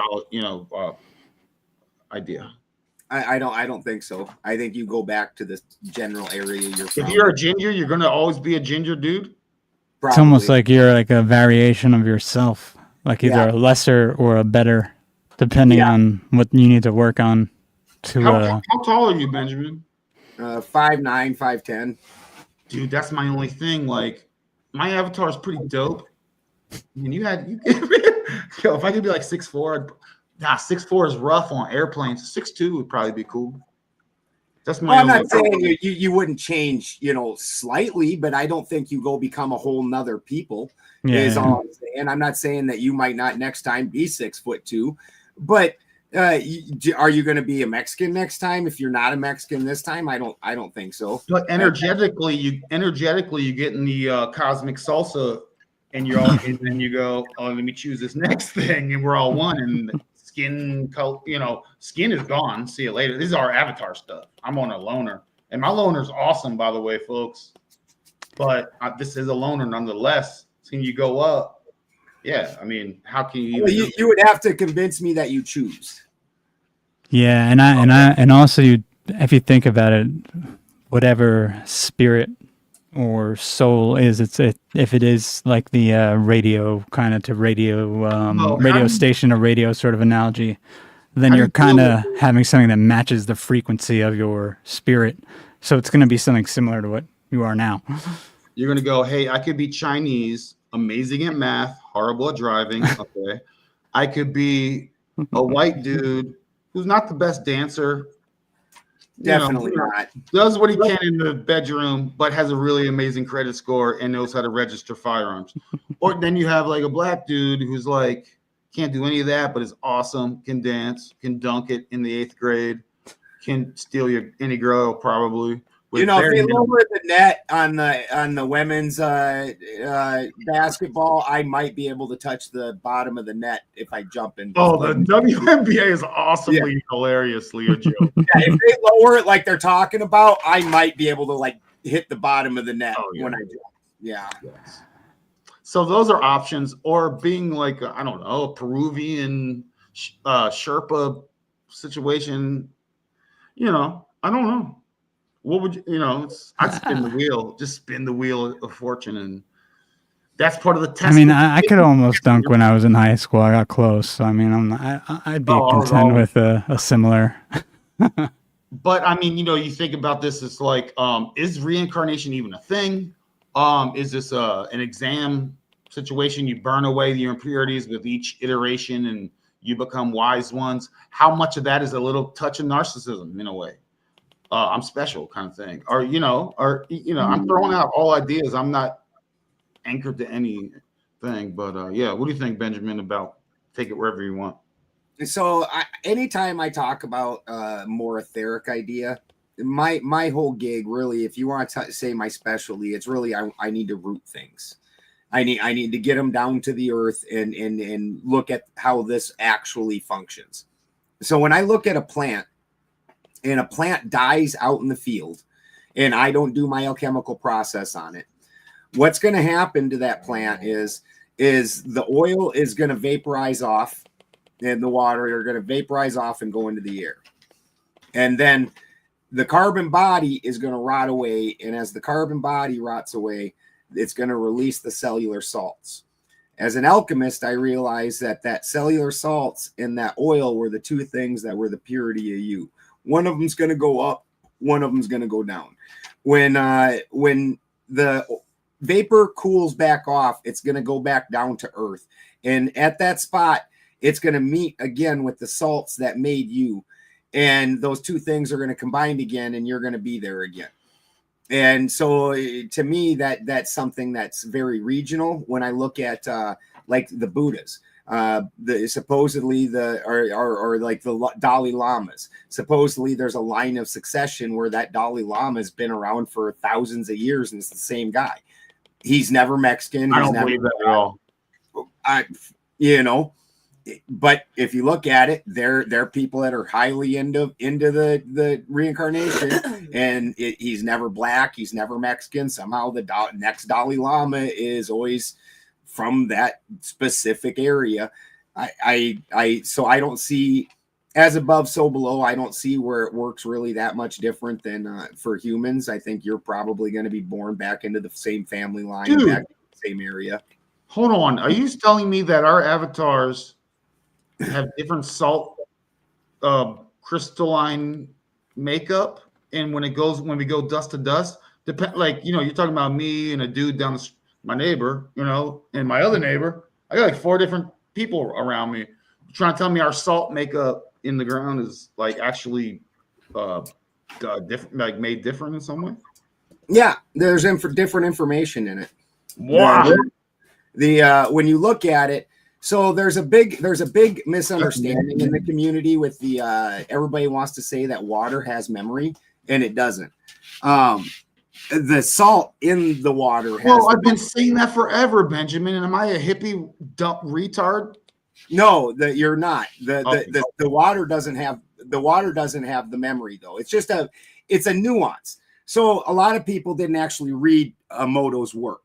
Now, when you actually look at Emoto's work, with his first experiments, he went around and he just took droplets of water from different places and he saw what kind of formations they would make. It was amazing, you know, different spiritual places, you know, extremely complex patterns, super cool. So then he gets the idea that he wants to start implanting his own information into the water. The first thing that he had to do when he did that was he had to distill the water or remove the salts, which removed the memory of the water. So you understand that during the experiments that he was doing, he was putting a signal into the water and then flash freezing it. So he was catching it while it was in action. Now, here's the key. You understand mind is blown right now. That the water is the receiver. And so basically, if we look at this as like a computer, the water is like the software and the salt is the hardware. So the memory isn't even really in the software, the program that's making it so you can access it and see it and use it. That's the water. The memory is in the salt itself. And it's when the salt is dissolved into the water that opens up that memory and gives you access to it. Chris, thoughts? He just dropped. No, I mean, that makes sense, especially if we're talking about crystals and resonance and frequency. It aligns up to exactly why, if there was a reincarnation, it would likely be in something that matched your, well, because crystals resonate. So the vibe and frequency, you know, hippie woo talk, which I actually like. I like it. Is that come into play? You're saying, Chris, well, crystals, high vibe versus low vibe. Crystals resonate and have a frequency. So if you suck, your crystalline innards, your molecularly or whatever. I don't believe in molecules, but will take on a different characteristic. That's what it seems like, at least, right then. That's what you do, dude. Can I not have a good? I want a good reiteration. I got to get my salt levels up. I want to be like what do you call? I want to be from a family of generational wealth. Like, just give me a vacation for a minute. Could you imagine? So to me, what the true great work does is open up all those salts that have been passed down from your ancestor hand to hand. Well, nut to body anyway, you know, like it's Does been that overlap with the Masons, the great work, or your absolutely. Well, it's an alchemist thing. Okay. So when I produce the stone of something, that's the great work of that plant. And at the end of the day, you're trying to do the great work on yourself. You even look biblically. A lot of people say Jesus says, "I am the light," and then they forget that he says, "I am the salt of David." So he's salt and sulfur. He's both. And so this is the way we all of us operate. The idea is what the great work is just like when I was doing alchemy on the plants, is to get rid of the interference between that salt and that sulfur, between the feminine and masculine, and marry them in their perfection. And that happens through the giving the earth back the things that belong to the earth, i.e. the carbon, water, and the cellular material. Wow. Yeah, and your salt has got written in it your entire ancestry. And when you can figure out how to open that up and access it, imagine knowing everything, everybody in your line before you knew all at once, having the experience of thousands of years. And by the way, Silent Bob, I just had that experience just now. So I am keeping up. I just had all gnosis from everything that's ever happened to me. So suck it. I'm more than keeping up. Christy, what were we talking about? Oh, Yeah. Christy's like, she wants to get that hand up there. Hello. It's a running joke with it's from back in the Weaving Spider days. So Christy, on back then I was streaming off of a laptop, and it was a Apple laptop or whatever, and when she'd put that pink hand wave symbol, it would show up and it would literally say pink hand wave. And I'm like, why does this lady always type pink hand wave? That's just such a weird thing. And, you know, I didn't realize it literally on other people's screen was showing up as a pink hand waving. And so finally, you know, and so I just started, I'm like, I just started saying it. I'm like, pink hand wave, you know, like whatever the fuck that means. And now it's a running joke like years later. That's our personal encryption. Yeah. Yeah, buddy. What else you got, Ronin? You got more videos? I got all kinds of fun stuff, but man, Keep playing them, man. Keep popping them off. Okay, let's have fun. Let's have a good Christmas Eve. By the way, before I want to Benjamin, I appreciate you being here, man. I really enjoy you. Yeah, dude. Yeah, dude. Nice. It was a nice surprise. Yeah, it's I actually have talked about the last time I was on. I enjoyed the talk so thoroughly. Actually, I was on Crow and was talking about it. And Luke, who just did a recent episode on Crow, I was talking to him about coming on with you guys the next time you wanted to do talk like we did last time. Oh, that'd be awesome. That'd be awesome. Yeah, Ronan was on that today. That was over when I had just randomly started that live. Yeah. And I was trying to listen more than talk. I was like, I just want to listen. Sometimes I get in. Yeah, but that was a good time though. We definitely have to do that again after the holidays. Yeah, dude. There's a no dogma zone. I don't know nothing. I think my generator is running out of fuel. I might have to go deal with that. Go ahead, brother. I will be back, gentlemen. Awesome. Okay. I actually want to talk to him about fuel. I have a few ideas, but he might already know them. He might have better ideas. Let me see what the homie. I like this. I like Christy Kringle. We have hung out before here on the digital. Yeah, she's been here. Dude, keep up. I'm keeping up, bro. Oh, I thought you said keep it up. I thought he was no, but I get it. I'm keeping up, bro. They need to keep up with me, man. What are you talking about? Top G University. It's Top G University, man. Did you and Lucas ever make the ultimate salt battery? Oh man, dude.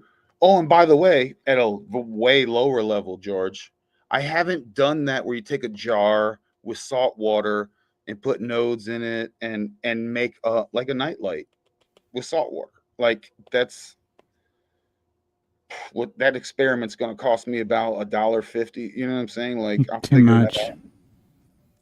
And make a nightlight, free energy, salt water. So yeah. Should we hit a clip while he's fixing the fuel? Let's have a funny. Let's have a funny. Oh, he dropped off. He'll be back. He probably had to restart his thing. Oh, because his energy. He's self-efficient out there, you know. I know, yo. All right, check it out. I only had one negative experience while I was there, and it was I got bullied. I got made fun of publicly by a goth. They still have goths, dude. Full on black trench coat, black eyeliner. I'll give him credit in his defense. The reason he was making fun of me is because I was wearing a bucket hat. There were no black people on the island. I was taking fashion chances the whole time.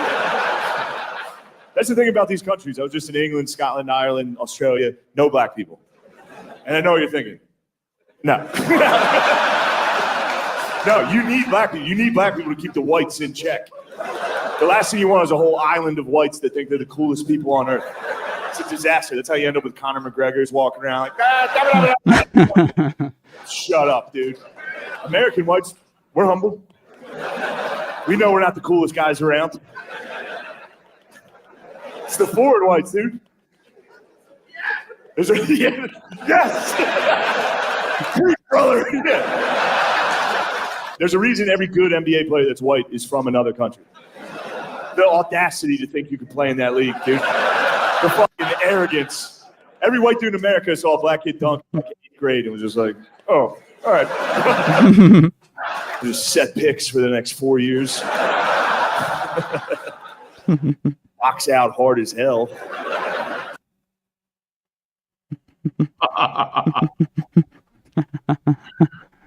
I could keep playing that, but yeah, man. That was good. That was good. I enjoyed that. All right. Do you want to hear from? All right. Do you want to go UFO stuff? We switch gears here fast. Yeah. Let's do that. All right. Switch gears. Hopefully he comes back if he wants to. Oh, dude, he's probably out. Look at him chopping wood. You got the link still. Yeah. Chris, how we doing? We doing all right, dude? I think we're doing wonderful. All right, sweet. Welcome to the Ronin Experience, folks. Appreciate y'all. Let's play this. I do not recall. Oh man, I do not recall this timestamp. So we're gonna take a gamble and roll the dice. All right. I'm sure I had a reason for this. Conventional physics and aerodynamics. I I know this coming video. out of the ground and going into the ground. And thoughts. I know. He said one thing so far. I know this video. This is a video I sent you where I was like, oh, why? I can't believe no one who was talking about the drones in Jersey brought up the footage this guy had, because he has similar shit. They had the same tech back in the 90s that they were flying over the same area. You didn't send me this. I think I did. You sent it to me before, and then I found it on my own again by accident. Did you? We're doing great. Thank you, Kelly Boyles, 17. This dude has some good video. He has some wild video. All right. I don't agree with anything else he's saying about it, but man, I still have like 20 other videos and stuff to play. And the narratives, I had narratives lined out in my head, but they've branched out to different branches and twigs. But let's see what's going on here. Do you have a timestamp on this one? Just rolling the dice. I know I did something for a reason, but I can't confirm nor deny how calculated it was. Let's see. Let's give it a chance. Give it a chance. Columbus did. And it worked out for him. Anyway. they attempted to mimic conventional aircraft in many ways, because there are commercial and military flights across the valley, the Wallkill River Valley of New York. And on the east side of the valley, we had Stewart and Army Air Force and military base, along with Stewart International Airport, while on the west side of the base, or the valley. Okay, so aliens and stuff. Yeah, he's talking about how they were getting images of shapeshift and looking craft, kind of like people were saying they were seeing in New Jersey last year or the year before that, whenever it was, but that was in like the 90s. And he has good video, actually. He has probably some of the most legit video I've ever seen of that, which I'm pretty sure they're just Lockheed Martin and Northrop Grumman. Or, is that how you say it? Northrop? You know the company I'm talking about. Yeah. They're just drones. Northrop Grumman. North. They're drones. They're drones that don't have a tail, and they shift on their axis. They do these pitch and rolls, and they're using plasma ignition systems. And yeah, they look like they're shape shifting and whatnot. Yeah, they're drones. Yeah, dude. They're ours. They're ours, and then we've had them for a long time. And I can't believe that no one just pulled up this guy's stuff that he had in the 90s. Yeah. There's a lot of that. Here's a goofiness of be careful, like when you're talking certain things, we were talking, you mentioned briefly like Blotsky and Crowley and all them types. When you're talking about certain things like love and light and be careful, right? Because that's when I talk about when did things come from, where they came from. Right. What's the source? Right. And is this ancient, or is this a hijackery code, imposter code? This person is talking about all this stuff. This is from 2012. He's a known horrendous person. Look into it if you want. It's a cult. There's another cult. But here's the origins of some of the love and light talk in recent times. So I can tell you in the 90s, they were not talking love and light. This is a new phenomenon based on the old phenomenon. Well, in the 60s, they were talking about love and light. Yeah, and by old, I mean just like the 60s, and before that, like the 20s and 30s and stuff. You know what I mean? Like, it's a psyop, folks. All I'm saying is be careful. How dare you? How dare you? Okay, I'll read it. I'm going to read it. I don't think you got to read it. Power. Okay. Well, the power is continuing to shift, and if you're a light being, you will transcend if you have the right accoutrement on. Yada yada yada. Yada yada yada. You're the best. He literally said, dude, I was always like, "You're the best." That's how my manifesto is going to be. By the way, folks, you're the best.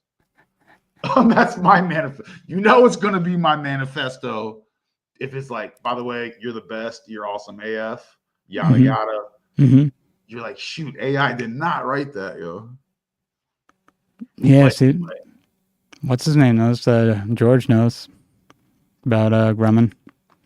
He knows what they're building out there. What? Where? The drones. They always be flying over Long Island, New Jersey, upstate New York. Yeah, dude. It's where all those companies are. Don't drink the Kool-Aid. What's George saying? Let me see. That's what I just. Yeah. Let me use the largest employer on Long Island, right where I grew up. Eventually closed. Grunham, and eventually closed. And then Storybrooke. You first took our largest employee. Shady stuff right there. I mean, you got mom talk. I mean, you got a lot of shady stuff popping in that area, man. Gilgo Beach. But anyway, the Galactic Federation, if you're about love and light and light codes and Still a lot of stuff to write up. Yeah. Just know nothing news under the sun. You'll get a letter in the mail from Greg Giles himself, and that's your ticket to channeling the Galactic Federation of Light. Okay, folks? So you can't say you didn't hedge your bets on getting to what? You're gonna break the veil of some kind. So here's this dude's stuff for folks that like this type of stuff. Here's someone, GFL station. They're a bunch of crazy. They're on this stuff. You got to send them money. It's from 10 months. Damn, they got a lot of subscribers. Look at that. Yeah, bro. This is why I'm bringing it up. This is the BS. This new age feel good woo woo love and light, and all this shit. Arcturian Council. I observe the fervent stirrings within your hearts. Oh man, they're gonna Some hit of you us for sense a that. resounding call to release old Oh, yeah. burdens, while others feel the rush of new energies. The rough of and how many guys? Where's your information come from, huh? Like the origin of your mental, all this, your paradigms, your dogma, your whatever influence, your parasites, your parachutes, all the paras, all this stuff people talk about, and they go, "Oh, well, why are you trying to just kill my vibe?" Or I'm like, Joy World, Joy World in the first Joy thing that you invested in. It's this. Oh, gosh. It sucks because it's more and more and less, more and more fake ones and grifters, less and less real ones. It's weird, bro. I know. This is a depressing time, man. That was me. Oh, I have my own YouTube channel. Let's listen to another one. Man, we gotta hire new producers. Tech support, dude. Tech support. This is kosher, folks. All right.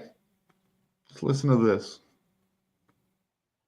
And let's just say that it does not win you many rooms, okay? And you would think that clear thinking and good judgment and having the ability to see through nonsense would earn respect, right? In reality, it often does the opposite. It makes the room tense. It makes people clutch their pearls. It even makes these people hostile towards you, and they may not even know why. I want you to get this fuck where he breathes. I want you to find this Nancy. What do you think about what that dude was saying? Yeah, no, I agree. But also, it depends. There's also a tone that you have to have when you think rationally. around other people because there's a way to get people to listen. Yeah. I like to throw thought grenades into a room and then walk out. Like just pull the pin, throw a thought grenade. I go, Give me an example. 9/11 Building 7, see you later. You know what I mean? And then I walk away. Like, explain that, folks. And then I walk away. They're like, it's Thanksgiving. Don't talk to your auntie that way. So that's my move. I'm not saying it's the best move because it frags all NPC normies in the kitchen as you pass by. Boom, thought grenades on them. I don't recommend doing that. So there are better tactics, is what Chris is saying, right, dude? Yeah, I mean, I say cut the power when you're visiting family in the middle of the night and blast their front of their house with bright lights and dress up in some sort of cloak, stand at the edge of the bed. When they wake up, just point at them and then drop the smoke and then just get out of there. I like that, dude. Mess them up for a while. Yeah, and never mention it, never talk about it. Be like, how was your night last night? No, that's totally fine. I didn't see anything. I don't know what you're talking about. That's pretty good to send them over the edge. I feel like you got to train them. You got to really a little bit at a time, you know. Nudge units. Yeah, you got to prepare them. Nudge units for sure. I mean, imagine sticking dude. Just something as sinister as putting a pebble in someone's shoe every day. They go, they take it. Every day they wake up and they put on their shoes and they have a pebble in their shoe. That's, you know how low key aggravating that is. You're prepping them for trauma. Slightly reorganize their dresser a little bit, the top of their dresser. Just move stuff around a couple inches here and there. Around. You're prep, but it has to have a goal. Like keep putting the keys in like a different area. Oh yeah, dude. Just for fun. And then just tell them then when they ask, be like, "What? It's the L's." Like, if you haven't tried to Pavlovian train one of your coworkers, like I've done it like twice in 2 different workspaces, literally. I've Pavlovian trained nudgingly. I had a goal. It was a side project. My main project was my job. Side project was let me Pavlovian train him for a response of my choosing before I even started. And I trained him. Dude, he sat right next to me in a cubicle farm. We were free range, in Lockiston, we were free range cubicle farms. But yeah, if you're not doing that, running psyops locally, then what are you doing? Yeah. What are you doing? Let's check out what the homie Perfect Guy Life, Sam Hyde, his wisdom on Gen Z gets it. My generation and older to sleep, this racial guilt stuff, like you owe somebody something for being white, that's over and done with. Nobody serious believes that anymore. And anybody that tells you anything like that is trying to get money out of you. They're trying to get their hand up your ass. The idea that the founders of this country, the people who built this country, built it because they wanted some Arab guy to have a vinyl rap shop. Fuck all that. This generation Yeah, dude. Yeah. But he's just saying stuff we already know at that point. You know what I didn't get with I like Sam Hyde, but I didn't understand why when he was talking about Charlie Kirk, he was eating the paper that he was talking about. I thought that was I thought he might have been doing a little trick to make himself cry. I don't know. I'm not aware of any of this. He had an episode and he was like tearing up. It was like, if he wasn't being sincere and it was half acting or not, it seems sincere to me. But at the same time, why is he eating the paper? Like eating his words? And I'm like, because if you think about it, you start eating the paper. If you have paper in front of you, you start eating it, you're going to have a gag reflex, and that's going to make your eyes tear up. And he was having a gag reflex. And then his eyes were tearing up. So I'm like, what's going on with this? What's going on with you, Sam? What you doing? You got your number balanced? But I don't know. I don't know the guy, so I mean, I don't know nothing wrong. I have nothing against him.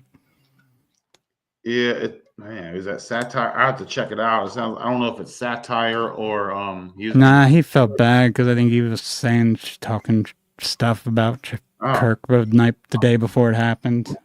Oh, it's weird to be. Which I get that, but if you think it's strange to feel guilty about talking about someone who is not actually dead but still alive, but pretended to do a very public scene. And I don't know about that. You know, I'm still on the fence about how the whole whatever happened in the ops, and I'm sure he has he has his own thoughts. So if he believes it, maybe he was being sincere, but I don't know. Sure. I just don't understand the eating of the paper. I don't understand it. Well, check this out. I thought this was fun, Chris. This is interesting. Remember Dave Chappelle's show back in the day? Great show. Prince and all that. All right, here we go. This is Prince talking. What do you think of that thing? Oh, loved it. That's a true story, by the way. The Charlie Murphy story? Oh, yeah, that's real. So you guys got together and you guys play basketball? Oh, definitely. And you got game? Oh, definitely. And he don't. And he don't. Yeah. And be honest, it ain't that I'm that great. He's just so bad. Is that right? Yeah. Did you have pancakes afterwards? Well, I didn't make them, but we had pancakes. Yeah. No, I loved it. It was great. You know what was cool, too, is Dave came over. He came to one of my shows after, and he's going, "Did you see the skit?" I said, yeah, come on, sit down. And then we're just sitting, chilling. We've been there like 2-3 hours, whatever. Right. And then out of nowhere, I just said, "Dave, want some pancakes?" What do you think of that thing?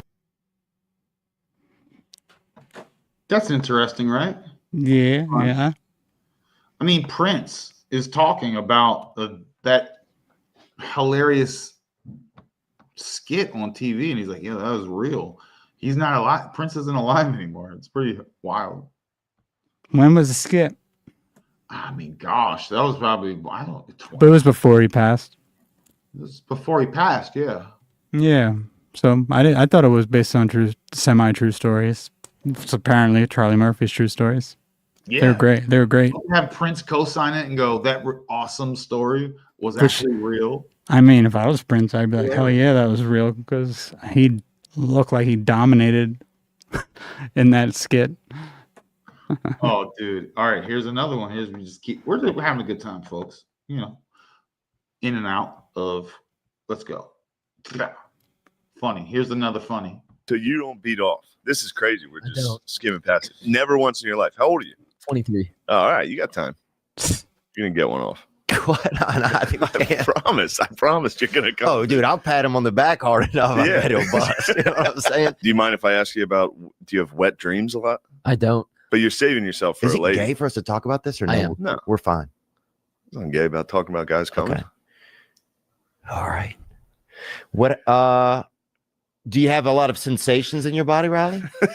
Not really. No. Yeah, that was good. I was gay. You made it gay. You can't ask about sensations. So you don't beat off. So there's nothing gay about talking about guys. Okay, just FYI.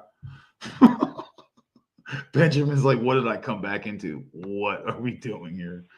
Go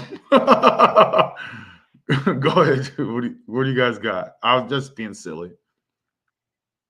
Oh, Ben, you're on mute. Yeah. Oh, I still can't hear you. I can't hear you, bro.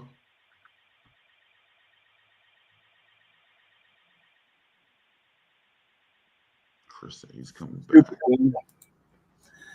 I said, I know who Shane Gillis is. I like comedy. Yeah. Oh, he's a silly one, man. He's crushing it now, dude. Yeah, Story Wars is one of the household favorite shows. Yeah, we love that shit. It's interesting the heaviness that the no fap movement took on, and I even did some talks on that myself. The Zodiac and the Salts of Salvation very much makes this crystals fluid, and through basically the no fap, you take this Christos fluid, and then it reabsorbs and then goes back up and is supposed to feed your forebrain. Now that's all very interesting, and it was a super, interesting talk. But it took 2 episodes on Crow to do that talk. But at the end of it, I got a few questions. Like, number one, when a guy gets older, if you do not ejaculate into a fullness on a fairly regular basis, men develop prostate problems, and that's a very real thing. I literally just had to take. Oh, don't tell me that. Don't tell me that, bro. Oh yeah, it's a very real thing. You can't let that that shit sits around in there stagnating, and it starts causing problems when you get older. My problem. Yeah, and then my other question on that is, all right. So another topic that's real big today is that you've got alpha men, beta men, strong men, weak men, blah blah blah. You look historically, only 30 to 40% of men procreated. Well, are we telling that so then if we're going to accept that, and we also all understand and accept that basically all women chase after 10 to 20% minority of men. So we have a whole lot of incel action. So, I mean, again, I understand the benefits of the NoFap. I get it 100%. But are we also telling these men that may possibly be an incel their whole life outside of the occasional paid exchange, that they can never get off, that they're just born to just really want it but never get it? Wait, say that last part again. Like, are they they're supposed to be what, like born to really want sex? Like you're genetically engineered to want to come. And they're supposed to never do that just because they're on this undesirable, they're less attractive, less wealthy, less charismatic, whatever the factors may be that has made them into what you would call an incel. That they must, for the rest of their lives, with this no fat movement, you just never get to do that. You have to have this extreme urge and you never get to fulfill it. Never get to scratch the itch. What about empower you? Did you mention that? I stepped away for 2 minutes. I understand the empowerment aspect of it, and like I said, I gave a actual probably about altogether 5-hour lecture on that.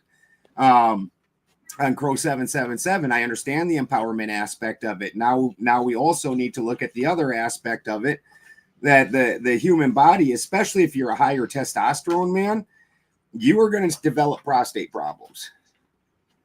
Dang, dude. That makes sense. Yeah, makes total sense. Real quick, can I Benjamin, Crow 777, cool, yeah, Griff, yeah. Agent, he's cool, right? Genuine. What do you? And I'm not trying to lead the witness. I'm curious because I don't even know what to think about him, but I want to think good things. No, Crow's a real good guy. That's a solid guy. I'm not saying I agree with everything he gets into, but that's going to stand for anybody. I mean, for sure. I don't agree with myself a year later a bunch of times. Same. So, but all around, he tries to do his best. He wants the best for people. Super generous guy. Yeah, solid dude. Okay. I'm just curious. Why do I have something? I don't know. Anyway, but the testosterone, dude. Yeah, if you've never had a swollen prostate, it's not great. It's nice. What is it? I don't even think I have. Well, your prostate is where your semen is stored. So what'll happen is that storage sack, you never clean out your closets, things start going a little rotty, get a little weird. That thing will start swelling up. And then the big problem that you get when that swells up is A, you can't pee, B, you can't poop, because your prostate's right in the way of your pee hole and your poop hole. It like swells up right in between the two It things. blocks it. Oh wow! So it creates a traffic jam situation. Yeah. Yep. Like when they talk about how like guys in their middle ages, like why they pee in squirts, that's because their prostate's swollen. Yeah. Yeah. What about the other way? What about the other extreme of going like you're a 14-year-old kid, but you're in your 80s or whatever? What now? What if you're just wet? Like, let's say you're in your 60s and you're not holding back, you're going retard level. Oh, I think that's insane. Those people are stuck in their root, and there are a lot of people like that. Actually, banging and whacking off is not good either. Not like some of these guys are like 5 times a day. You're like, what are you, 14? Yeah. Oh yeah, I remember that was 14, but I can't make those records at now and even close. No. Once a king, always the king, but once a night is enough, huh? You're playing a competition that no one else is involved in. You're just yeah. trying to wear shit out or something. I don't know. Oh man, I just want to take awesome naps. Well, let's say you get like some of these guys who are like real deviants who wind up like killing their wife or someone who they're dating and whatnot. They just need to do it all the time. They usually wind up being like extreme and what gets them going, I guess. There's an honor code. I mean, I remember even in my most decadent of mindsets at 15, I was like, there's some sort of honor code I need to find at some kind. Eventually, but not now. Man. Yeah, so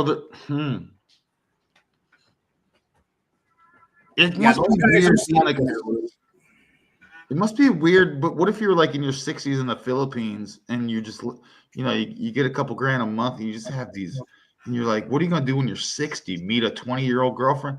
And I'm not even against that necessarily, but who wants, like, I'm trying to chill, dude. I'm trying to keep up with a 20-year-old Filipino chick on the beach. Fuck no. I mean, I'm gonna do my squats and push-ups as much as I can.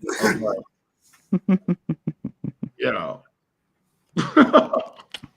it's a real weird problem, and one that, like I said, it's like you've got the advantages of the one side, the advantages of the other. And I'm not saying that you have to do it on a daily basis, but when you're going 6 months and holding it, and then you get into these middle ages where all of a sudden you start having your old storage sack down there isn't working right.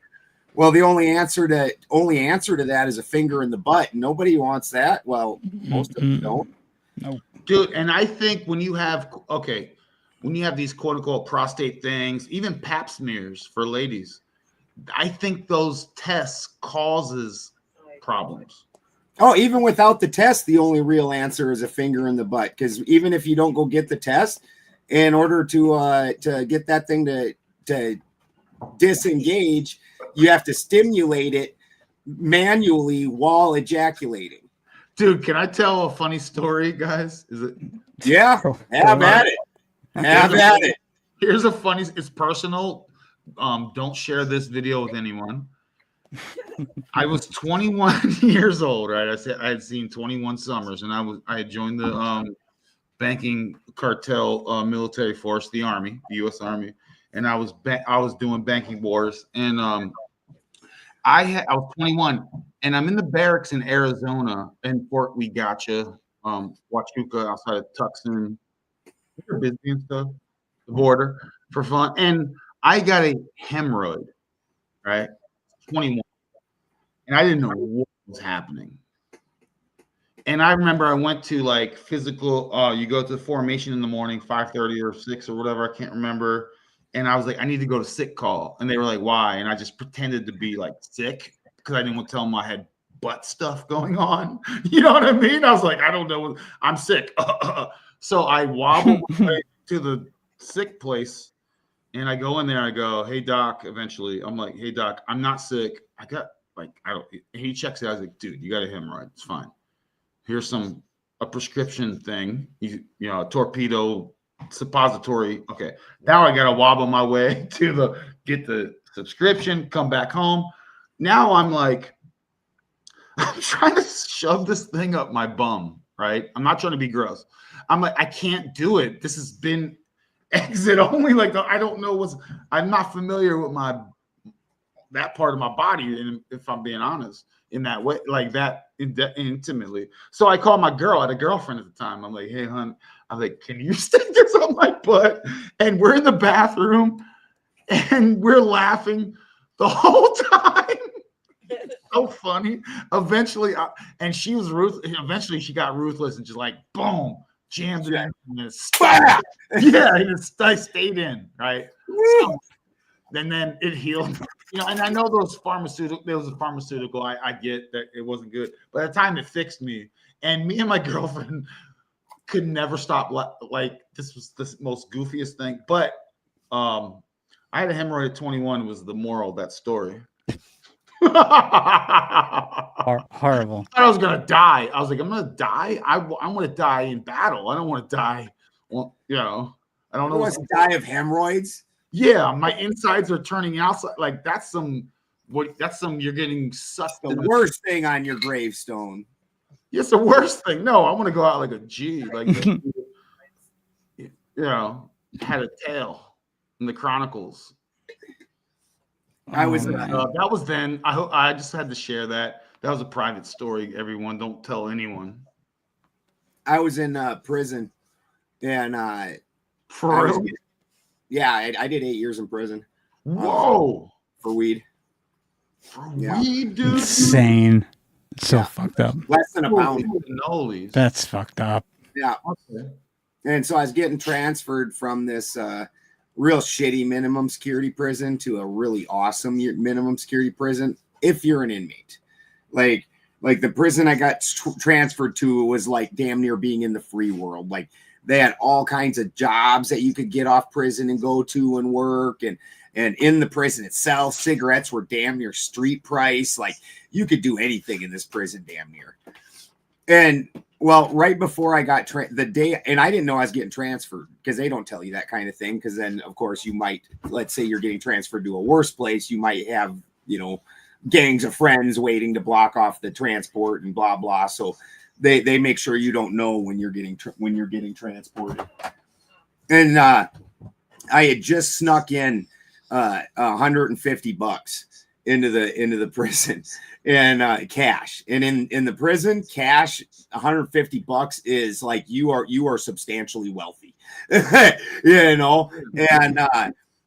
they all of a sudden my name gets called, and they're like, "Yep, you're going to Unit C," and I was like, "Oh shit," because anytime you transfer prisons, they literally go through every piece of your property and look at it and everything else. So I'm like, "What the fuck do I do?"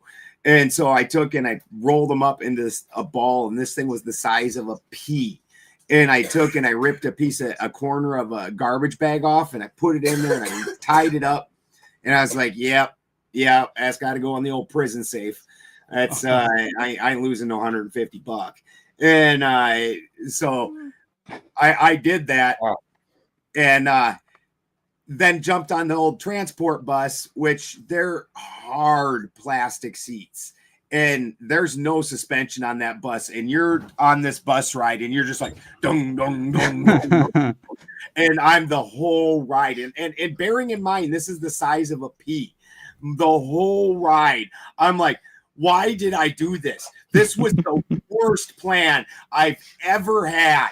This is worse than what I did to get me in prison. This was dumb. This was dumb. Like, I was so very aware of it the whole fucking time. I got into the other prison, and I was like holding myself back from just making a beeline for the toilet. Like trying to be casual, trying. Dude, how was the thing showing up, bro? Like first day, you go,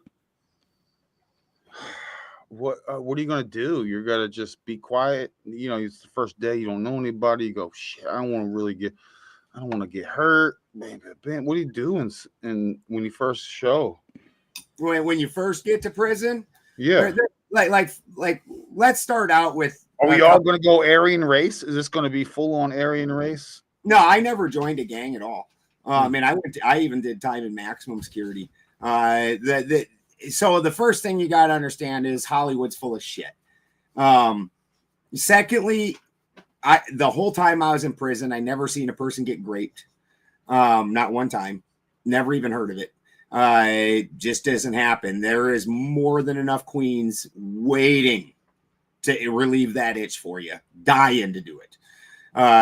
It just doesn't happen. Are they naturally that way? Do they get in nurture versus nature? But I'm not trying to be gross, but were they naturally into that? Oh yeah, the queens. Oh yeah, okay. They were, dude. Like they would turn down parole. They were the belle of the ball. Well, they're in heaven, bro. Yeah, this is the best. I get laid 3 times a day. Motherfuckers are delivering things to my cell, like little lost lover boys and stuff, bringing them presents and shit. Nobody's beating them up or giving them a hard time. Jailhouse. Oh gosh, they're not even running top. Chris, they're not even running top G. Yeah. No, they're living their best life in there. They're like, this is great. So that never happens. When you get to prison, the first thing they do is they stick you in 24-hour lockdown. And you're only allowed out to do paperwork and get a meal, things like that. And what they're doing during that, and you're stuck in that from anywhere from 30 to 90 days. And what they're doing is they're making you go through different psychological tests, emotional tests. They're watching you and how you interact with other people. And then looking at the nature of your charges. And from that, they're going to decide, A, what level of security of prison you're going to go to. And then B, what type of people you're going to be within that prison. So like even the stories about PDF files getting beat up in prison and shit, that shit's not true either. They get sent to their own area. They don't interact with the rest of us in any way, shape, or form. They don't eat with us. They don't wreck with us. They're a protected class of people. If you get caught beating up one of them because you somehow got around one, like at work or something, that's considered a hate crime, so they have them protected on that level, on like a race level. So you get in there. Really, if you want to just not be bothered, just keep your fucking mouth shut. Don't bother anybody. Your chances are nobody's going to bother you. You just mind your own. Don't look in other people's cells. Don't fuck with people. If you want to start doing a little bit of dirty stuff, now you're going to start getting into some characters that, play a little dirtier and do a little stuff. You want to start smoking some cigarettes, having a joint every now and then, getting a little porn to pull the pucker in the shower with. You want to do things like that. Now you're going to have to start dealing with some of the rougher characters. And again, at that, I found that the only guys that join gangs are weak as fuck. It's just like in the chicken yard. As long as you stand up to the biggest chicken, the predators, they don't want it. They don't really want to fight people that want to fight back. If Benjamin, my just a story of a good friend of mine. In my circle, we call him Black Chris, right? Because we got a few Chris's in our circle, yeah. And he's a cool cat. And he went to jail for 5 years. I was like, oh my God. But his first couple of weeks, he was playing chess, just sitting there on a table with another guy. And then on the way, like, all right, everyone go back to their cell. Some other douchebag hit the chessboard and made all the pieces fall over the place. It was like, F you. And it was like, yo. And later, they eventually became friends because they kind of like knew each other through different connections. And it was like, but at the time, that dude who flipped the chessboard had like 10 friends in there. They were all just like a crew of like 10, 11 badass, what's, and my friend's like, what the fuck? Yeah. No, it definitely happens. It definitely happens. It's in those instances, you just gotta not be a bitch about it. And if you aren't a bitch about it, they'll usually end up being your friends or at least respecting you. He wasn't you know? me about it, but he said that was like his second week in. He was just trying to mind his own business. Some guy with a bunch of buddies was just, it's just like, dang, dude. Eventually it worked out, but it was like, yo, dude, that's crazy. So mine, I ended up in wolf it or what? Or no? What's that? Can you lone wolf it? And oh yeah, I did. Like when I first got in, the very first thing I got sent to was a medium security prison. And then I had to be there for 90 days before I was down to minimum, which is a pretty normal thing. Because I'd never been in prison before or anything, so they just wanted to stop like us. They just wanted to check me out. So I got put into the medium security prison, and I had a fairly aggressive personality, as we all know, and so I got classified as a high B, low A, which A is the most aggressive personality. So I got put in one of the more aggressive units, and the first room that they tried to put me in was a 9-man room, and 7 of the guys in that room were all in a gang called the GDs. And what were they called? The GDs, the Gangster Disciples. Okay. And this is in South Dakota, so it's mostly Native Americans, a few black guys, primarily Native Americans though. And they told one night it's like 4 a.m, and I got a job like the second day I was there in housing because I'm an electrician, and they were blaring this radio at like 4 a.m, and the lights out are at 10, and I was like, can we turn that radio down some? And the one Native American guy, the one GD, he goes, they're not going to turn it down. And as a matter of fact, I needed to pay rent for my place in the room. And I was like, I ain't paying nobody shit. And he said, well, then you don't pay rent tomorrow night. We're all jumping you. And I said, all right. So I waited a couple hours till they fell asleep. And then I went down, and it was only medium security prison. So in medium security prison, you're in like dormitories basically, and they're like 9-man rooms, and there's a hallway. There's only the bathrooms in the hallway, so you're not locked in your room or nothing. So I walked down to the pop machines, and I took and got all the pops I could get, and I threw. I had like 3 or 4 soaps, and then I threw my lock, and I threw it all in a towel, and I wrapped it up. And the 9-man rooms, it's 3 bunks, a door, 3 bunks, a door, and 3 bunks. And this guy that had done the talking, he slept in the middle bunk directly across from me. So I slid that fucking door open, and I stepped into it, and I took a swing, and it stopped about halfway there. And I turn around, and a guard has got that bag, and he's hanging on to it for dear life. And I'm trying my best to smash his fucker's head with it. And they all woke up to me just grunting, just trying to hit that fucker in the head with it. And I was like, I know I'm going to the infirmary, but that one's coming with me. Like, and after that, the next morning I got moved to a different room. They didn't move me to a different prison, which is when you PC up, they move you to a different prison. I just got moved down the hall and put in a different room, and nobody pissed with me again in that group. I still had individual stupid little things, but I was never fucked again with like that in 8 years. Dude, that's wild though. Yeah. That's wild.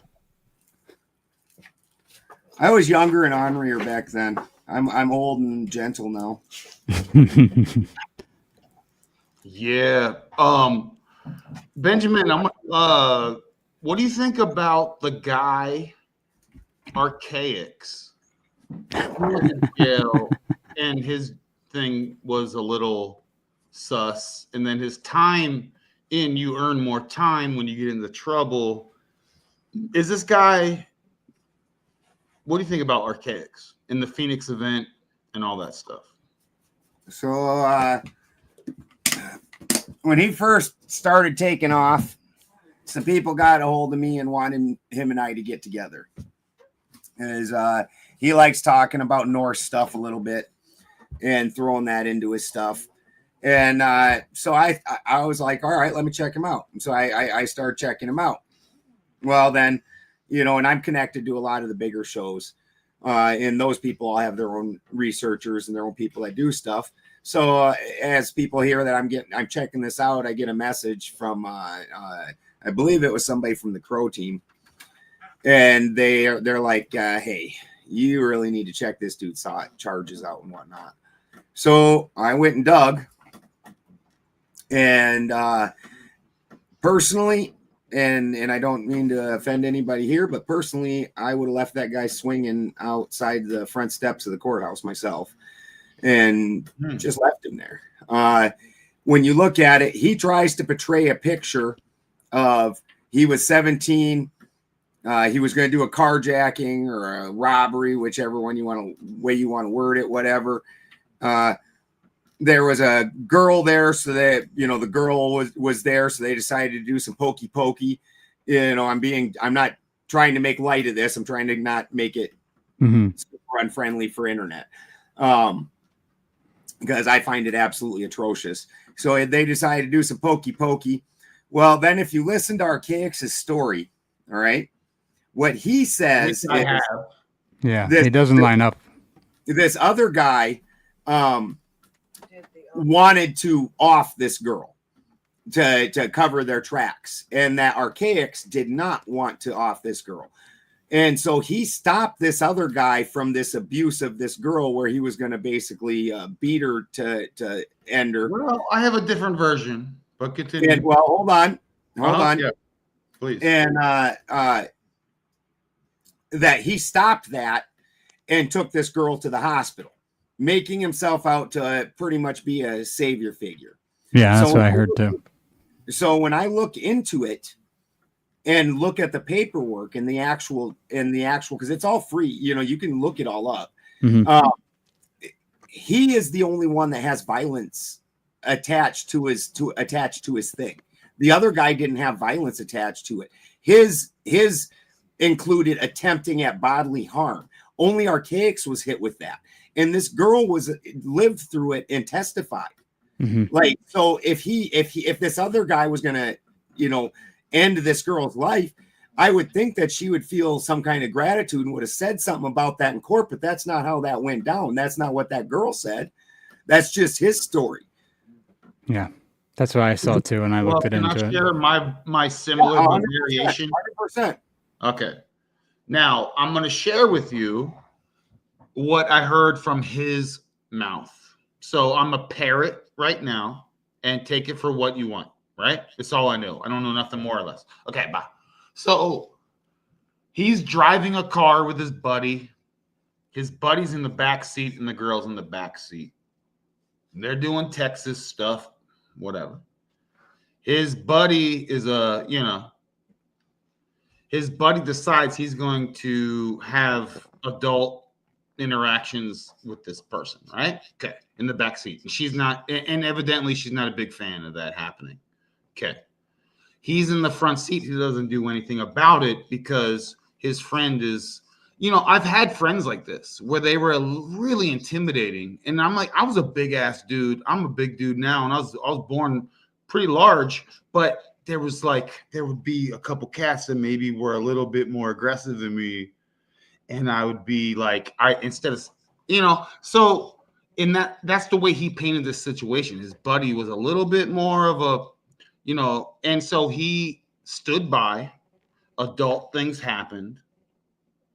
His buddy basically was like, shut up or I'll beat you up. And then when the evening was all said and done, he drove her to, like, I don't know, the police, or he drove her to some sort of Yeah, some sort of like something. She got taken to the hospital. The hospital, right? But he was too much of a smaller person to stand up to this guy, right? And I'm just laying what I heard. I'm a parrot. And then took her to the hospital, blah, blah, blah. Police come around, and eventually she does say, hey, he didn't do anything. And yes, he did take me to the hospital. His friend was an overbearing guy, and that happened. Now, evidently, and I'll fast forward, Benjamin, I'll rest my mic in 1 second. Based on, again, parroting, he went to prison, whatever, and he got more time added because of his activities in prison. And hey, man, whatever. But the report is, from what my understanding, and correct me, is that a friend of his, he's in the car, his friend is doing stuff, he did nothing, but he didn't stop it, so he got in trouble for not stopping a crime that happened, and that's his story, and I don't know nothing. And also, Benjamin, you should already know, and Chris knows this, I'm already sus of the guy a long time ago anyway. So, Benjamin, what do you think about that variation of the... No, that is the nonsense he tries putting out. And I do understand that. He's convincing too, bro. I've also been around dudes that are hyper aggressive that you don't necessarily want to, like the bear's aimed that way. Don't aim it this way. Yeah. You go, hey, don't do that. You go, oh, don't say don't do that, because that will be focused on you. Right. You get fudged up. Yeah. The problem is when you look into the charges and in the paperwork, Archaics is the one that was charged with the nasty things. The other guy wasn't. Yeah. I saw all that. I looked into all that. Yeah, the other guy didn't get charged with the attempted at bodily harm and stuff. But these cult leaders are all into that. Man, I hate to say this. So a lot of these people out here are debauchery, like low level vibe. Mm-hmm. They'll hurt people. They probably have hurt people, which is why in the position that they are in some cases. Not all cases. I'm just saying. Yep. Yeah. 100%. And that shit never resonates. But Chris and Benjamin, I turn on Archaics YouTube and I listen to them for 5 minutes. And I go, this is such awesome information. I'm loving this. The Phoenix event, 138-year cycle. You talk about cycles and things. I'm listening, right? And what's that? Not firmament. The canopy, the vapor canopy. Vapor canopy. Yeah. I mean, I may not be an expert, but I'm listening. That's for sure. And then it's like, shoot, this guy there's something that's not figuring out with me, and I don't want to constantly have the Rona experience where I'm constantly calling out grifters that don't vibe with me, and I'm whatever, whatever. But I'm trying to protect the herd from don't follow these people, yo. Yeah. No, I hate doing this stuff. I wish. And Benjamin, because you were talking about Owen Benjamin. I don't want to be someone falsely labeling someone of something that I'm not like 1,000,000% sure of. But I do have suspicions, and I'll mention those. But you know what I mean, Benjamin. I don't want to be that person. Absolutely. Yeah, most of these things I either had to look them up or I personally was there in order for me to say what I'm saying. And the thing that you need to understand about Archaics and about PDF files in general. So this is one of the things you saw in prison, and when in the chances that you're able to interact with them. One of their favorite things to do. So one of the prisons I was in, this actually caused quite a stir. These guys, thank you. These guys, and I agree. Hold on. How do you feel about her? How do you feel about her calling you Benji? Is that cool? Yeah, I don't care. It's cute. All right. Yeah.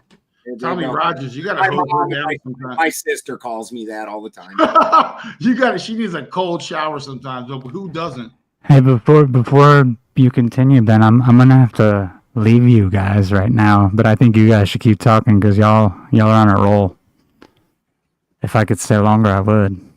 All right, But keep chatting, and I'll come back and I'll watch later. Cause y'all are I think y'all are gonna hit something that's fire soon if you keep going. I think you should keep talking for real. Are we are we? Is it okay if we keep going? Is Go, it too yeah. Why? I'm not. It's your channel, of course, brother. later? But the people. Is it too long if we keep going? Because I'm enjoying. You got people watching. I would keep talking. If you Look, he's trying to get to know each other, Okay, well. And then we'll do another one soon. All right, Benjamin. What do you got to say to Chris? He's out of here, dude. So always awesome talking with you, man. I have so much respect for you, Ben, and I always love talking with you. It's always a good time, man. Absolutely agree, Chris. Always love hanging with you, brother. Yeah, for real. And Ronin, I appreciate you, bro. You know that. Appreciate you. You're the one of the realist. Yeah, we'll all talk soon. I'll talk to you guys in a few days after Christmas. Yeah. Have a good holiday. Have a good holiday. Unplug. Go hike a mountain. Go find a mountain in California. Go to California. We're flooded. Not right now. Yeah, no, it's pouring here. A day hike. You're back by lunchtime. You're fine. Much love to everyone in the chat too. Later, guys. Chris, guys, check him out. Chris is the man, and I would raise my shield with that homie at any time. Much love. Same here, brother. Same here. Continue, Benjamin. What were we talking about before Chris? So when you, oh no, that's no problem. When you start seeing the way these guys operate, these PDF files really like to go and do these Dungeons and Dragons type things. You just helped me get back. I forgot what we were talking about. We're back to archaics and all that stuff. And please continue. Sorry, I'm slow. Yep. I'm retarded. Yep, no problem. And they do these Dungeons and Dragons, and they will come up with crazy elaborate storylines and whatnot. The prison one of the prisons that I was in, those guys, and the only reason I know about it is because this turned into a big ordeal. One group of PDF files was calling themselves Templars, and the other group was calling themselves Hashashins, and they got tattoos of it, and they were running around doing this like stabbing each other game, and the prison. Well, it was with just like pens. It wasn't actual stabbing. By the way, I love these prison. Please continue. I love this. Yeah. So it was. I mean, don't get me wrong. Stabbings happen in prison, but this wasn't that. And when they happen, 90% of the time, it's in the face. Like you watch those movies, they're figuring out where the liver and the kidneys are and shit like that. No, they stab right in the face. Like 90%. And I've probably seen 50 different stabbings. Yeah, they go right for the face almost every time. Oh no, thank you. You always got to watch people's wrists and just watch them move. Go, I'm on the phone. I'm on the phone. I'm on the phone. Think about you answering the phone. I'm on the phone. I'm on the phone. I'm on the phone. It's something. It's not gonna. It's not everything, but it's something. Yeah. But so they make these super elaborate stories, and a lot of their stories are, like I think that one was based off of a video game, like Assassin's Creed or something. What? Their storyline that they were basing their stuff off of, and so then they make just these super elaborate stories. And so when you look at that, that's all this guy's doing is making super elaborate stories, and they're good, they're impressive, but that's what he spent 30 years sitting around doing, was basically playing D&D. Bro, but why are you and I not cashing in on this and making 20 grand a month, selling the people what they want, yo? Yeah, because I got a soul. No, you got to tell him you're and he calls them errants, right? What we call, I mean, you got to call them balders. You got to be like the balders.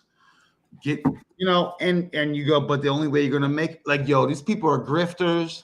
These people are horrible people. They're low vibe. But what does it have to say about the herd? The herd is low vibe.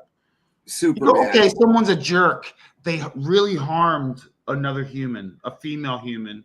They went to it and still lying about it and they're making up bullshit, how is your intuition not going, hey man, after 20 minutes you go, you don't know about this guy. And what really fucks me up, dude, is that his most ardent defenders are typically middle-aged women. For You're real? like, is that, yeah. Dude, I got because I had it out with Archaics before, and dude, I got it. He's not a bad-looking guy either. I mean, he's kind of big, you know. Yeah, I can see how ladies would. Ladies are weird, bro. Like, anyway, but he's not ugly physically. But why are you defending somebody that violated a woman so horribly that she had to spend a substantial amount of time in the hospital? Why would you? Okay, so here's my problem. Here's my problem, Benjamin. Okay, if that was a regular guy and he's just living his life, whatever. My problem is this happened, what you're saying and what we're saying, but now he's talking high-minded, esoteric, Phoenix event. You're going to transcend shit. That's my problem is he's on that shit. You're stepping into my Taurus field where you go, yeah. But hold on, you want to talk about woo-woo, get your spirit up, ascend to the next level, and you got skeletons in your closet? Like, what are we doing, dude? The worst skeletons, and you haven't turned and faced them. You're lying about them still 30 years later. Yep. Like, yeah, you're no kind of a leader at all. It's absolutely wild, and we're such a lost society. And one I of the don't want to things, judge anyone. I only want to go, hey man, I'm a fuck up too. You know what I mean? Like, but I never hurt anyone like that. I might have stole 40. I might have stole $200 from you, but I'll figure it out. We'll figure it out later. Well, I'll make it right later. You know what I mean? Yeah. But I'm not gonna violate. Oh man, there's levels to. We're talking petty shit versus real ass shit, and versus he probably destroyed this woman's life. Not only that, but if she had children, probably destroyed their lives.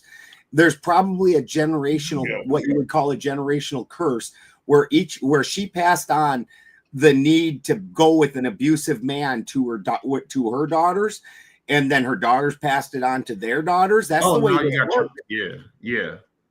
You know, so this guy didn't just wreck one woman's life. He wrecked most likely. Yeah. It's a web. It branches out. It affects everyone around you. Yeah, that's why I'm out with no guilt or compunction whatsoever. And I've said this numerous times, and people get real mad at me for saying it. But if it was me, he would have been left hanging out on the front steps of that courthouse. Oh, you're right, bro. You got me back to where now I'm agreeing with you. He put him down early. I agree with you now. You walked me around a long path to get back here, and now I'm with you. Because, you know, oh my gosh. The branch of that negativity could also not be that and be a branch of awesomeness, positivity, empowerment, insert your favorite. And we go, I'm going to protect you. Yeah. We're a mesh network of protection, high code capable mother effers. Sorry, not sorry. But we're you ever seen that Avatar cartoon? Which one? I've seen them, most of them. The cartoon Avatar. Yeah, the Society of the White Lotus. Like, he finds out half the people that were doing all the badass, awesome shit throughout the whole thing were all part of a secret society. That is exactly what you're saying. It's an incredible thing. I heard that amazing quote a while ago, and it was like, I hate to say this, folks, and I don't want to be that guy, but part of harmony and balance at one end or the other, the violence is included in that, like, far edges of the balance thing. And I'm Mr. Peace guy, but I'm also, I'll fold you up guy too, if I have to. And I'm also metal tools guy too. And I don't want to be that, but I'm also, if you hurt, especially little kids around my way, you'll get hung up at the entryway of my subdivision with a sign across your head saying, we're talking about files of the PDF flavor. See you later. I'm going to sleep on them pretty good. That's what I'm saying. Here's a sign. Don't do this. Yeah.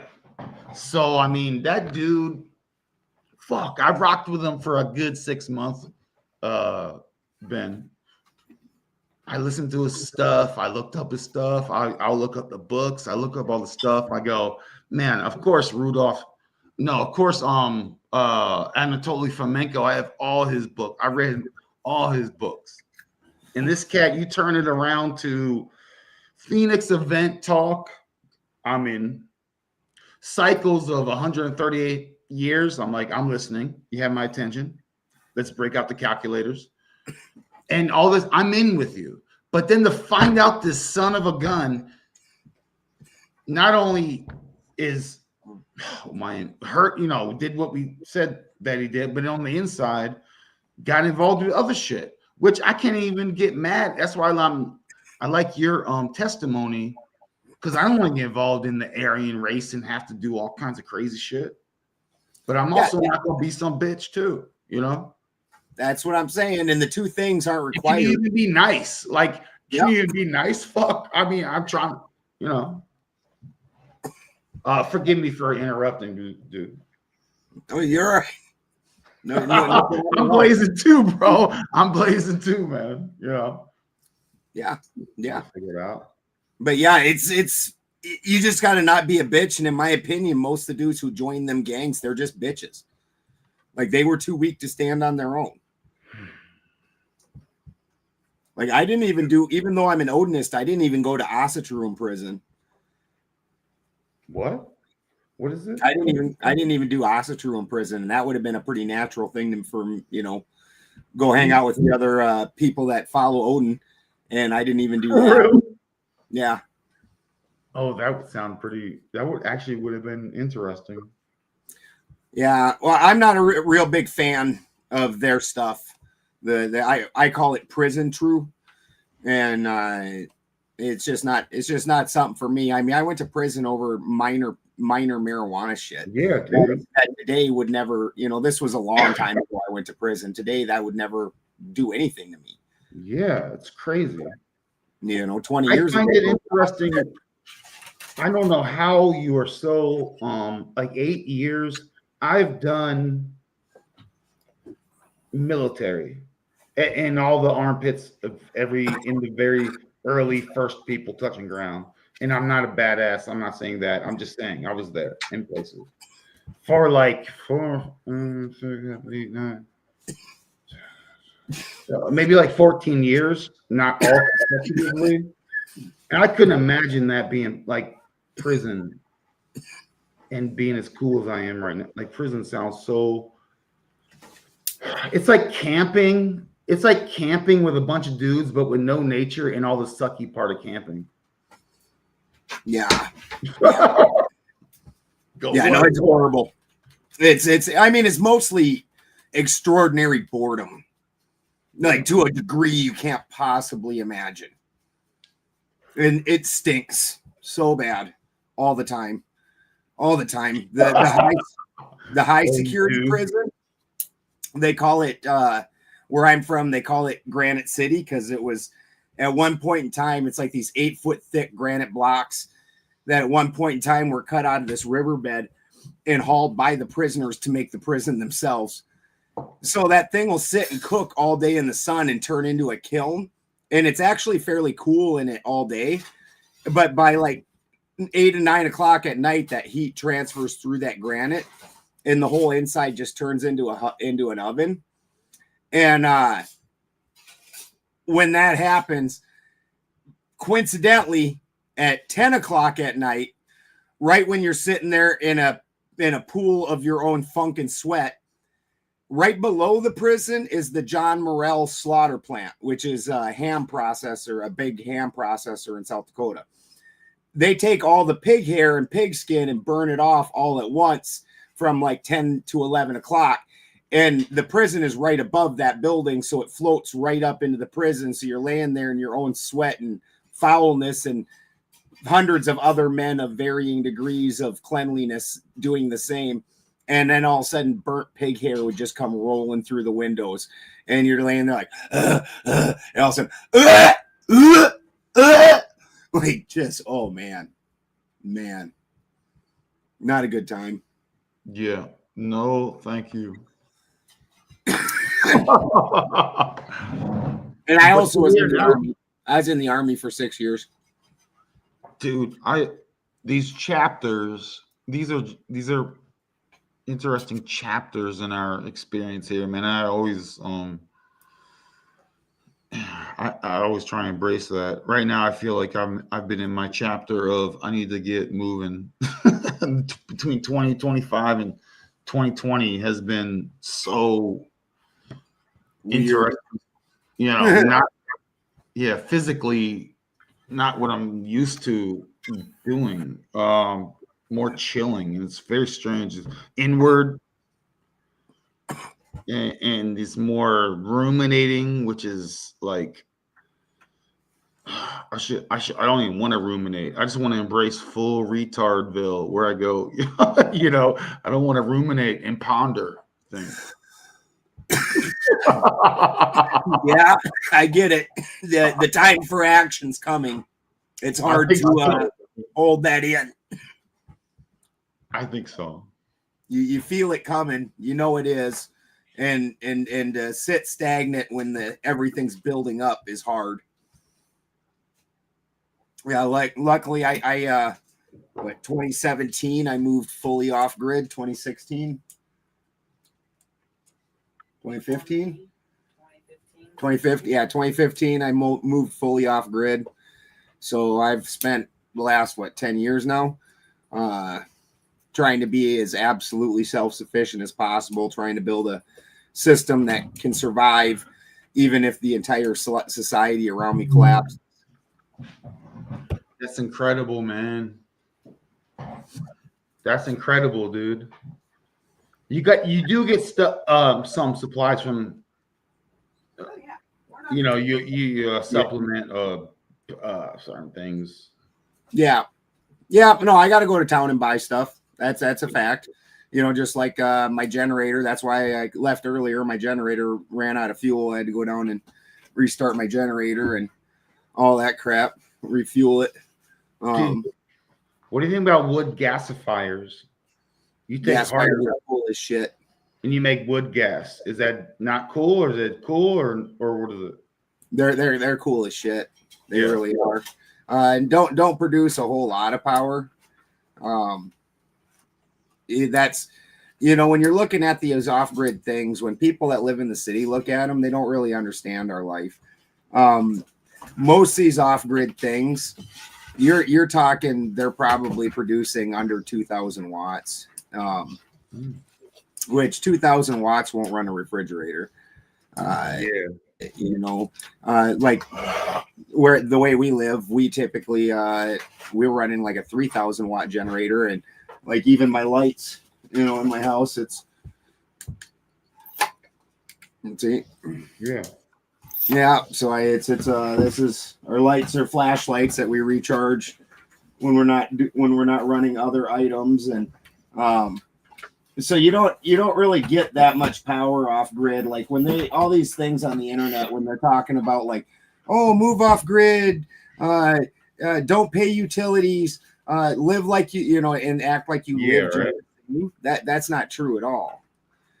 Like right now in my house, my battery's running out. I want to live off grid, but I want to do it like luxury style. I want to be. Yeah, then you got to be a millionaire. Yeah, how many? I gotta get a few million, and that's fine. I'll try. Yeah, you got to do it normally. Really, the first step to moving off grid and to changing this lifestyle is cutting back on your needs. Yeah. Like I said, we run off of about 3,000 watts of power, which you divide that by 120, you're talking less than 15 amps. You're getting about 15 amps of power. Because when you're looking at electricity, they're inversely proportional, but it's watts divided by volts will give you amps, or watts divided by amps will give you volts, or whichever way. They're inversely proportional. Dude, I don't like solar panels in the last couple of years. Solar panels, I've learned that they give off really dirty EMF that fugs you up, bro. Real bad. And then also The big problem with them, fine when the sun's hitting them directly, but as soon as that's not happening, you're not getting that much power. And if you didn't have a serious battery bank to stack away that power when you had it, well, now you don't have it later. You're running off a generator just the same.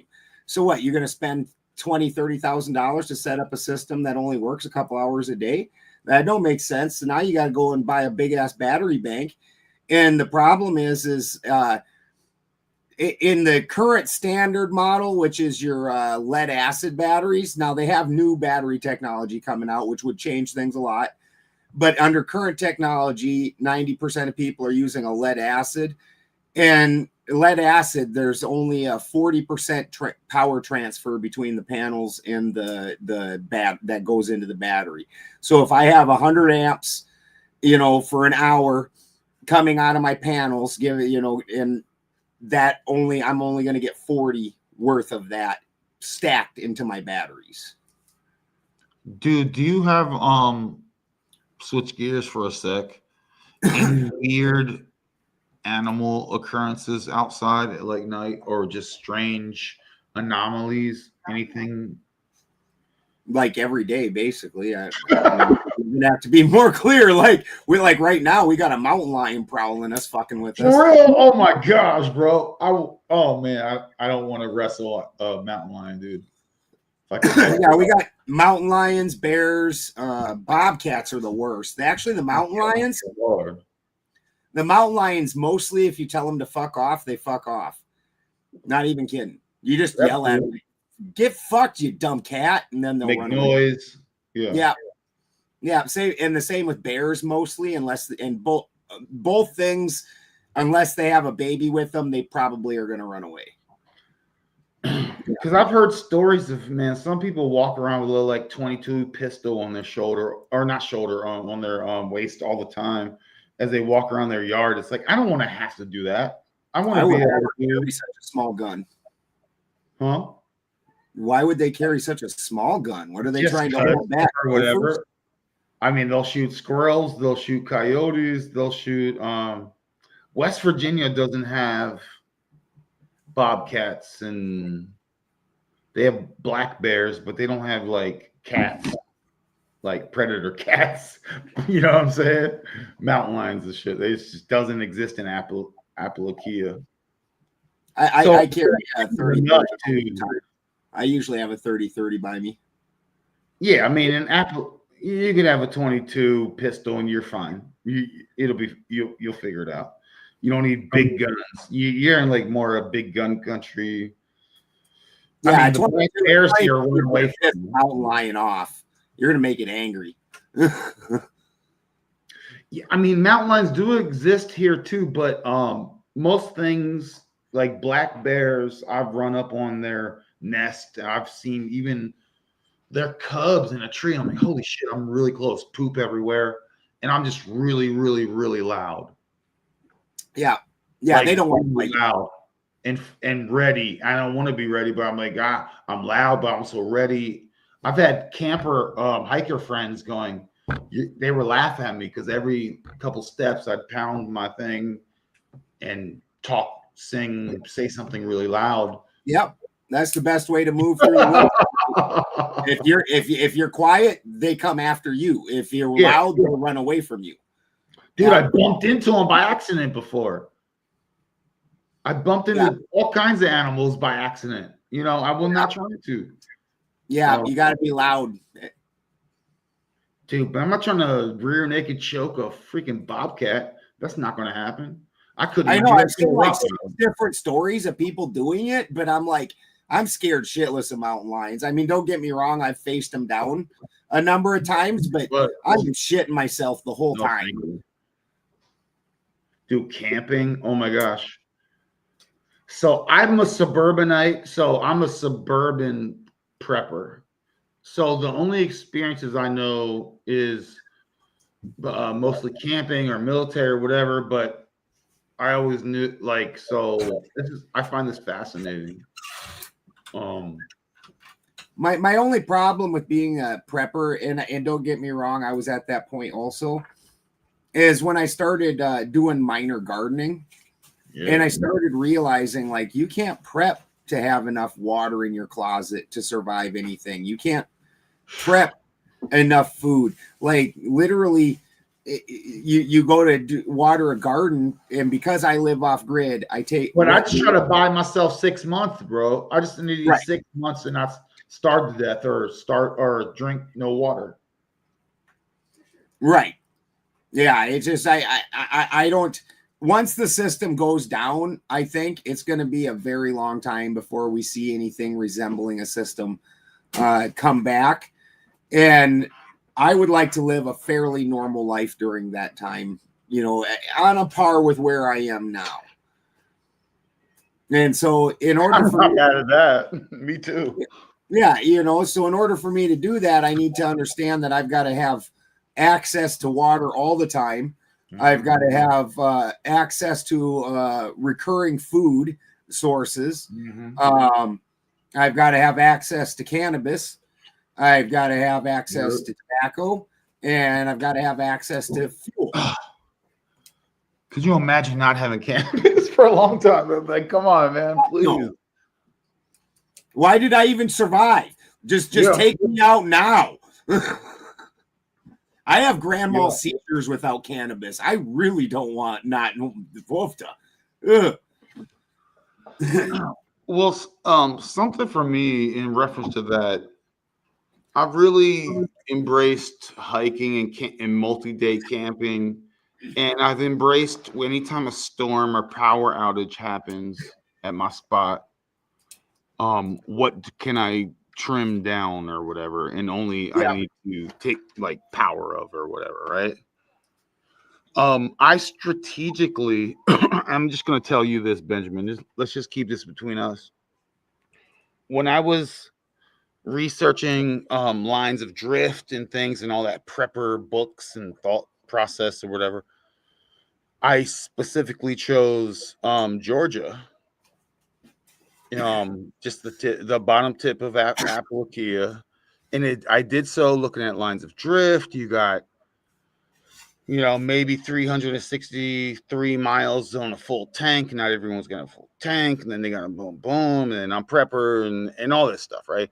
And I think Georgia was I did it both intentionally, logically, and it also spiritually, synchronicity worked out.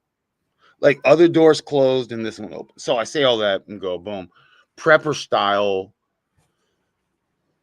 It doesn't get cold here. You're not going to freeze to death.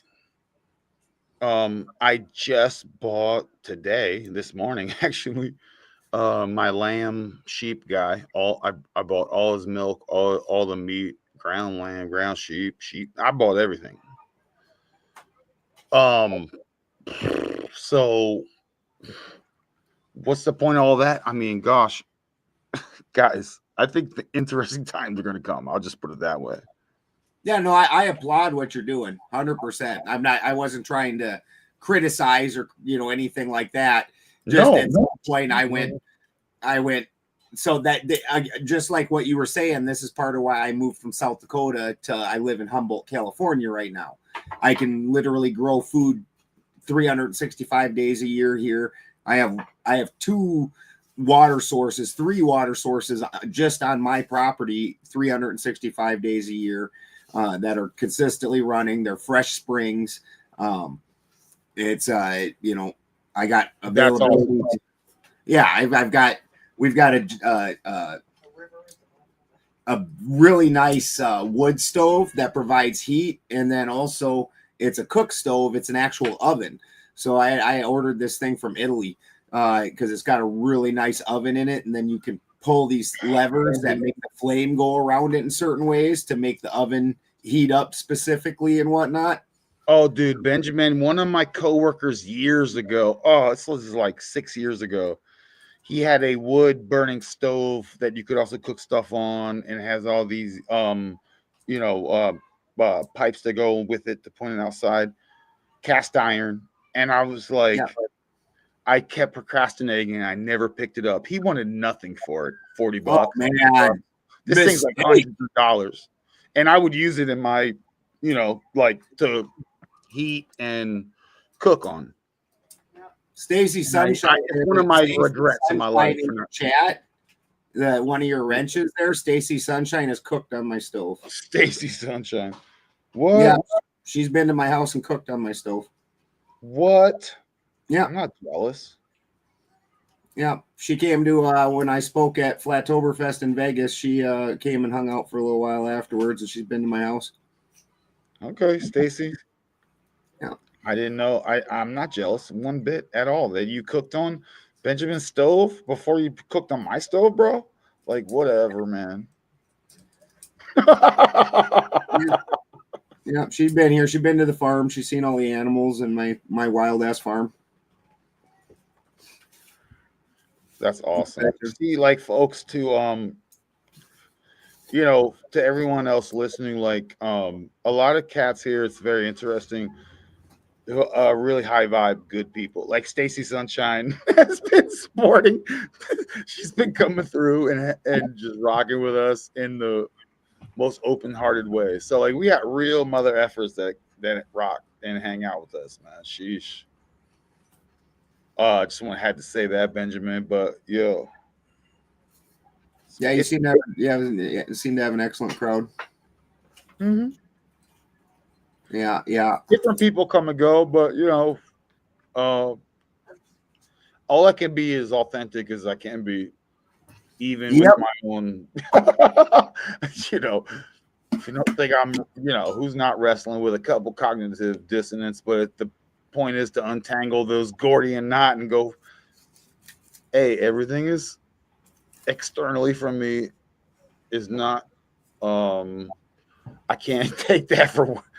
It's all me. I'm the guru. I'm everything, and I'll figure it out. Yeah, exactly.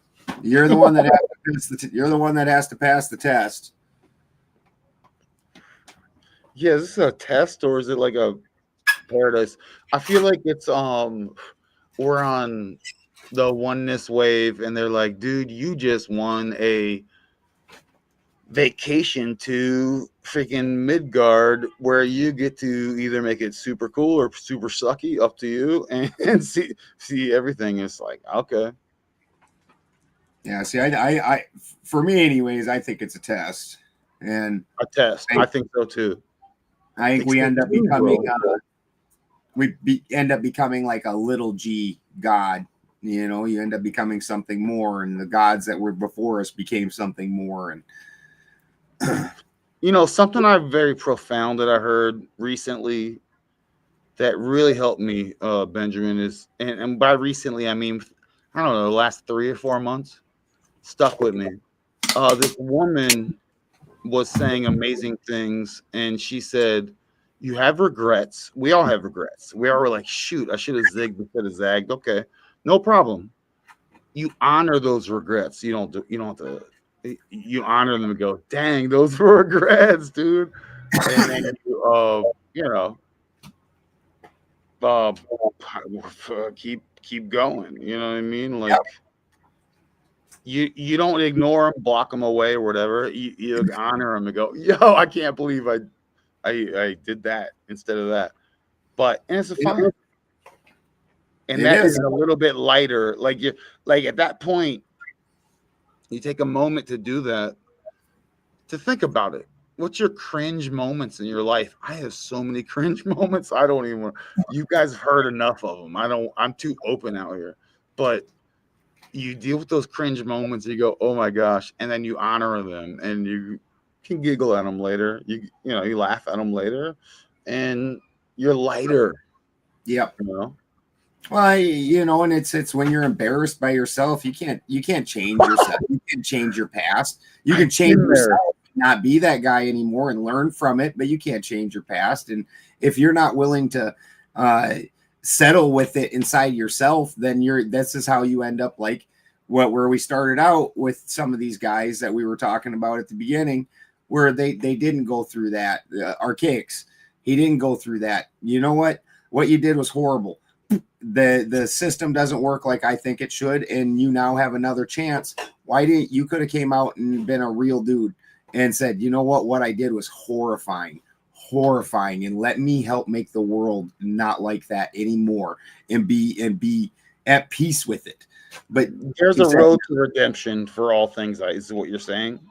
Well, I honestly don't think there should be, but you know, if you're given the opportunity, you might as well fucking take it.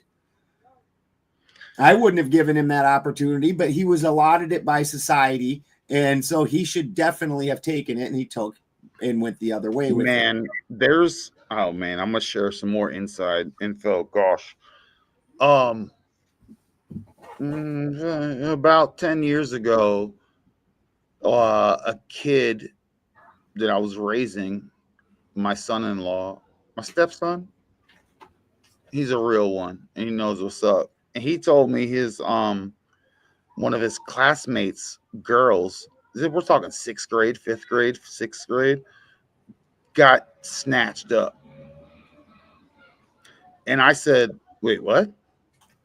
I grabbed my Mossberg, my shotgun of like, where are we going? Where's the last sight of where, you know, the last known sighting or whatever? Like let's go. And then later it turned out to be like a bit of a fib. Like, yo, I was ready to crush this everything. Oh, I get it. And I don't even know this girl. And I was like, yo, y'all are fucking with my code of protection. And now if you tell me a bunch of chicks are in a cargo event, I'm like, yo, I don't care, yo. Leave me alone. Y'all have abused my decency. What is it? Decency. Yeah. Yeah. I will not put myself away. Like, they've taken that away from us. Just even the ability to be decent human beings, they've taken that away. It's just wild. Yeah. And I've been in other countries where they will step over you if you're laying across and in trouble. And you don't want to be that way, dude. You don't want to be this crazy ass way there. I've seen this crazy ass low vibe shit in other countries. And I go, heck no, bro. Yeah. And they have been purposely trying to program that in everything. Yeah. Guys, all the oh man, I don't want to get Dark Benjamin on them, but the black goo of the graphene and the hydrogels and the spraying and the water and the food and the this and the that, you go, you're already nanoteched out. So it's tough. Who you fight, you know, how you can't box a freaking nanobot. You know what I mean? Or get a fly swatter, you know? Yeah. Yeah, I don't think they got all that kind of control, but maybe. Am I giving them too much credit? I think so. I think that's too much. But maybe they're certainly trying. You know, maybe they do have that much. I don't think most of the time. I think that anything that they're going to do, at best, it hits some major cities that to try and cover the United States, 380 million people. Like, so many of us have our own water sources, our own localized food sources, all kinds of things like that. Like when the 2020 thing went down, and that Stu Peters came out and did that whole snake venom and said that they were putting it in the water. And I thought, you know, dude, you know how many thousands of water sources there are in this country? Thousands, tens of thousands. There's no way that they could do that. None. Is he bogus? Is Stu Peters bogus or 100%? Say his name fast. Stay his name fast. Stu Peters. Oh, they get you, man. The mockery is so hilarious. The mockery is hilarious. They got this out that he's the control. Yo, he's an agent. Yeah, he's controlled out bigger than shit. And if you listen to him, you're getting stupider. Yeah, I don't listen to any of these people, man. Bro, I listen to the people that I know, you know. Yeah. Yeah, most of them, if they're making a lot of money off of this, chances are pretty good. At the very least, they're a weird fucker. Even the ones that I'm friends with, which I'm a weird fucker too, so that's fine. You know, but most of them, they're sold out in ways, and I do get it. It's easy, and you know, they always think that people always act like some shady character came and offered somebody a check, like in some dark alley or something, you know. And all it takes is getting somebody accustomed to a lifestyle, and then and this doesn't even have to be like a government agency or something like that. Just having a show, let's say, like on my show, I don't 100% agree with terrain theory. I don't 100% agree with germ theory. I think that there's a terrain theory all day. You know, so I was talking about that. Well, that pissed a whole lot of people off, so I lost a lot of subs. And if you're living off of that, if that money is something that you have now pre-plotted, pre-budgeted, dude, that's a problem. Now you can't say what you actually think anymore. Like, you've created your own trap. Yeah, man. Yeah. Yeah. I mean, gosh, man. Yeah, I hear you, man. Like, how do you get out of that trap then? You're like, what? Am I going to just lose all of my people, piss off everybody, fuck myself over completely because I don't believe this thing that I believed before? That's what I think I was alluding to a while ago, Benjamin, when I was saying with land navigation, what are your intentions? Doing it for the love, and then if you want to write a book, write a book. If you want to do something, do this and get financially. This is a transactional realm at the moment. Whatever, it's just what it is. But support the homies and do it for the love of the game. And then, like any fiduciary things that come your way are symptoms of your genuine authenticity, whatever message, whatever, you know what I mean? Sheesh. It's like, if you get stuck in some, I'm gonna make money, dude. I know Benjamin, if he wanted to be dangerous, I knew myself. If I wanted to be dangerous, I could use all my manipulating factors and knowing what makes people tick and be so dangerous to where I guarantee you I can get 20,000 things in a month, and you don't even know it if I wanted to, just because the code is so prevalent.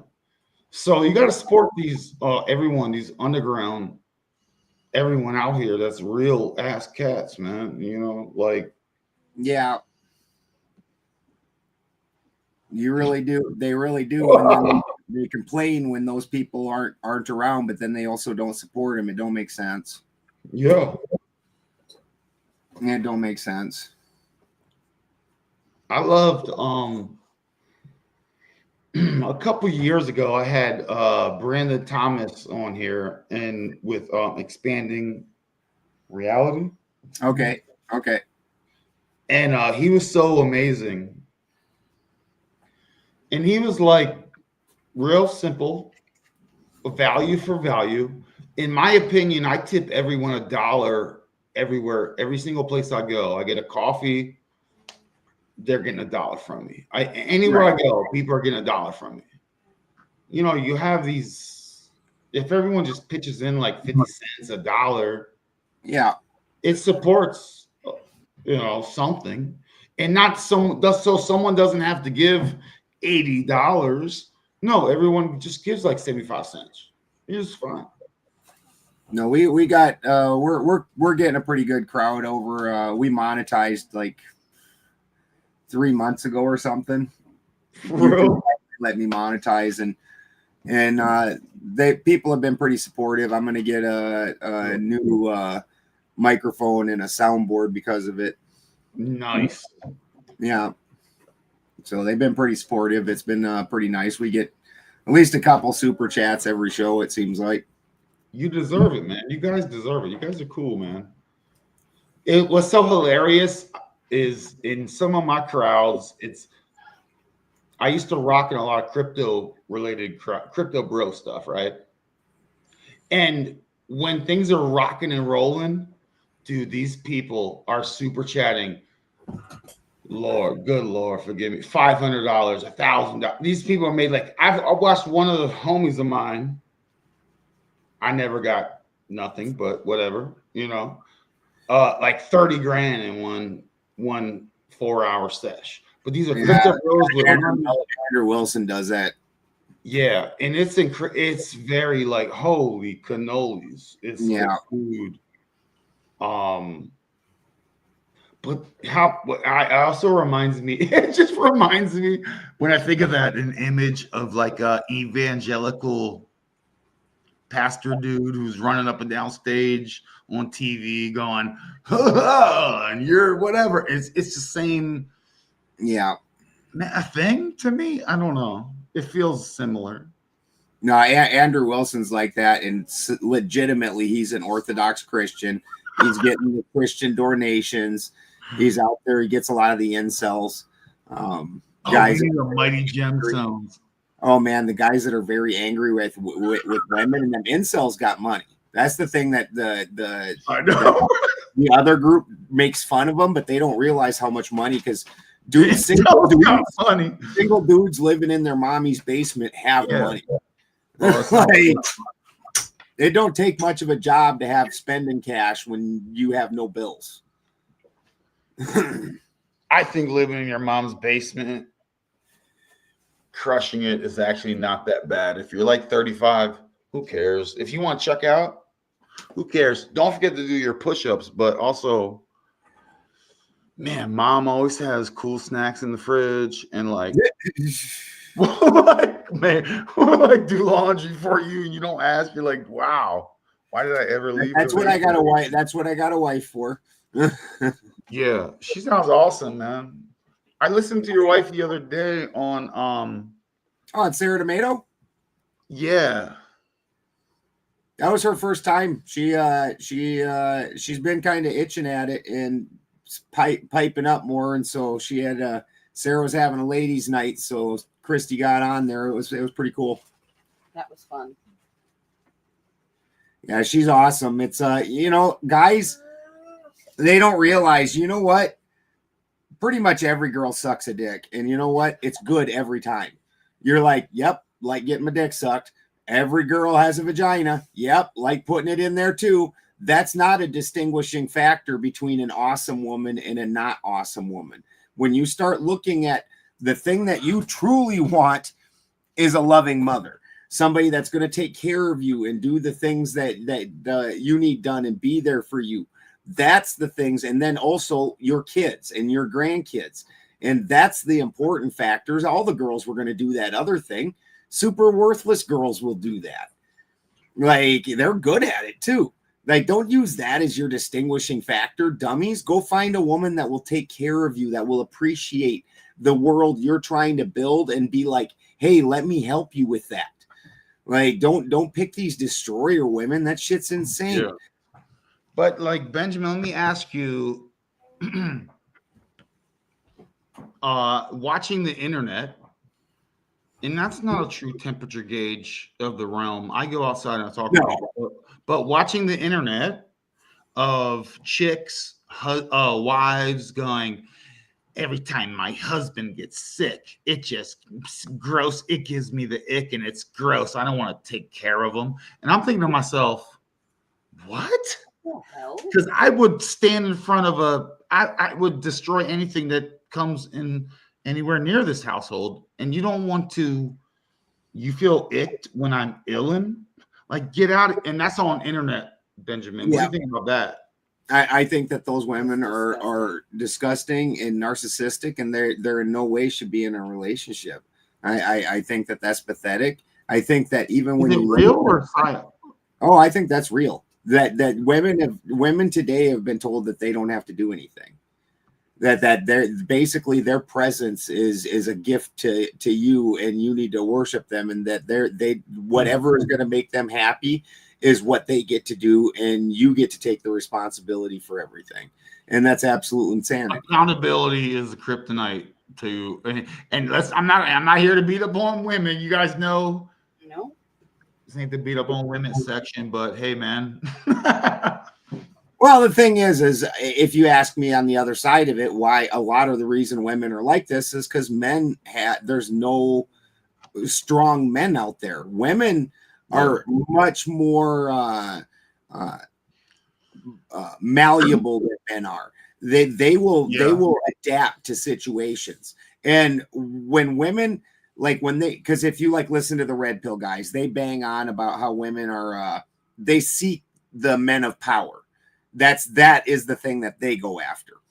But you need to then take that to the next step, that if there's no acceptable man of power, then they will start going elsewhere where they do see power.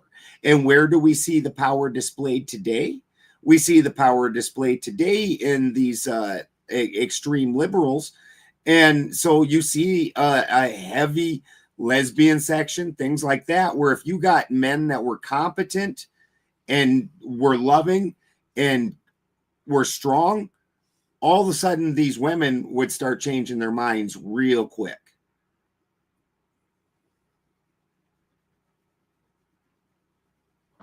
Yeah, I'm sorry. Man, you're right. Like water on my. How did I spill? Oh, I was drinking water and I spilled it on my thing here. Wouldn't let me click. But no, I totally get it. And then this is intentional. This is the. Oh Lord, this is the Talmudians into the New York to the communists, back into the where we are now today. This is Communist Manifesto to take over. You just look at their website. It's not even controversial. And you go, what are some of their techniques? Feminism is one of them. Yeah. Destroying the nuclear family and so on and so forth. So it sucks when it's like back in the day, if you were a woman in danger, I would most likely sacrifice my well-being, even if you're a stranger and I don't know you and want nothing from you. That's a society, a community. But if you go, hey, F you, you suck, whatever, I don't need you, I'm choosing another man, aka the GOV. That's my new man. I'll call him when I need any assistance and see you later. And then you go, hey, I'm in trouble. Can you help me? I'm sorry, you don't get, I mean, what are we even talking about? Like, this is like, this isn't deep. This is Benjamin. This is when I go, I feel like I'm taking crazy pills. How does nobody see this shit? No, we're seeing it. We're seeing it. The problem is the propaganda is strong against us. Yeah. So, and then also, despite the ability to communicate more than any other time in history, we're also monitored more than any other time in history. We're also dealing with fake characters more than any other time in history. No matter how many of us spread the good message, understand that they've got farms of people with nothing but walls of phones ready to spread the bad message. Like you can't compete with that. You've never seen those farms where it's literally walls and walls of nothing but phones, and they go along and they sit in the social medias and they just over and over pass their message along over and over and over, where one person is probably passing out that same message 1,000 times, 10,000 times. That means that we can't compete. Oh yeah, they're a bunch of retards in the case. Like they got that shit botted nowadays. Yeah, exactly. That's what I'm saying. There's more of us than what it looks like. It looks like their side is bigger. That's a dead internet theory. Where it's all everyone's a AI circle jerk in digital hostess host circle jerk, and humans are like, see you later. I'm gonna enjoy a sunrise. Yeah. What do you think about Stacy Sunshine You ever heard it? She's cool, I think. You know what I mean? We are gods. We all have the power to save ourselves. What do you think about that? Well, I think you have it, but I think we got to pass the test before you achieve it. It's you have the opportunity. She's saying we are gods, and you're saying we're not. Well, you are, but you haven't woken up to that. You haven't achieved it yet. It's there for you. You just haven't figured it out yet. Stacy, you got potential, is what we're saying. Yeah.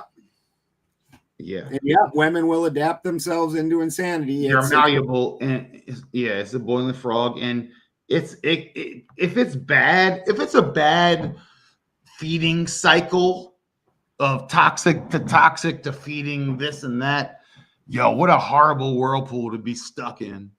Yeah. Well, it's not going to last long though, because it can't. You look at it already, the world's falling apart. It's not functional. That's the problem is they went with form over function, and we're losing the function. Yo, everything's falling apart, dog. Bridges, I mean, you name it. Infrastructure is gone. Our infrastructure is fucked.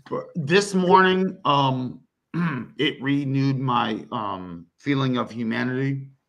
I went this morning. My homie, my goat and lamb guy, you know, I go and buy meat from him. I don't buy meat from the grocery store ever. So I read up with him, and he's showing me his like 1967 Nova or something. He's welding it and doing all this. I was like, that's a lost art, dude. He's like, yeah, my 14-year-old son, this is his car. He's got 2 years to, you know, so I'm like, this is awesome, bro. This is some man shit. This is some, you know what I mean? And anyway, that restored a little bit of myself in this. Not all humanity is lost. I'll put it that way. No, it's like I said. It's easy for them to make it look that way when they can make this illusion. When for every, you know, let's say there's 5 of us that are seeing things at least similar to what we're talking about. Their one bot person that has 500 phones on a wall just outdid us by 100 times and made it look like there's 500 of them, even though there's only 1 of them and 5 of us. Yeah. Like, and that's the problem that we have. Like, you watch the news don't ever have the reasonable people on it. It's always the batshit crazy ones. That's why you gotta look within and not so external, yo. Like, kill the noise and go, dude, internal is the way. But it's got to be both. It's got to be both. Self-introspection, look in the mirror on all these ideas, even in your parasites, if you have nanotechnology in you, if you're trying to figure out your vibe, whether it's high or low, you're trying, you know, like, this is a constant, in my opinion. I don't even know. There's no sticker or badge that's gonna, how you say? Shoot, I'm all over the place, Benjamin. You're right.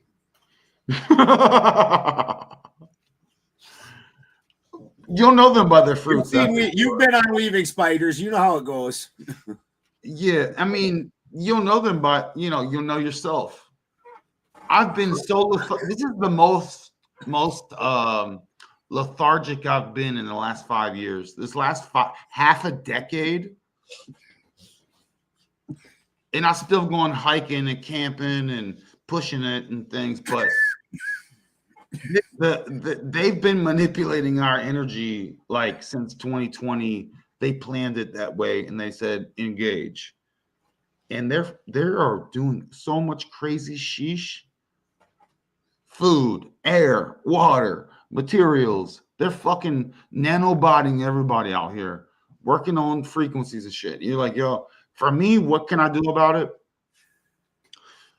I ground barefoot. I like to touch, when I ground, I like to put my hands on a really cool tree, like a really dope ass tree. Mm-hmm.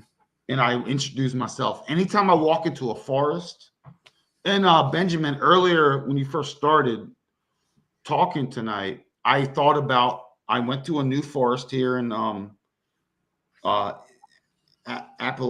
They burned it down like 8 years ago, and this was a brand new growth.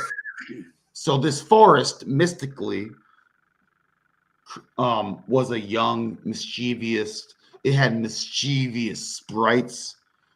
It had different things happening, orbs. I introduced myself.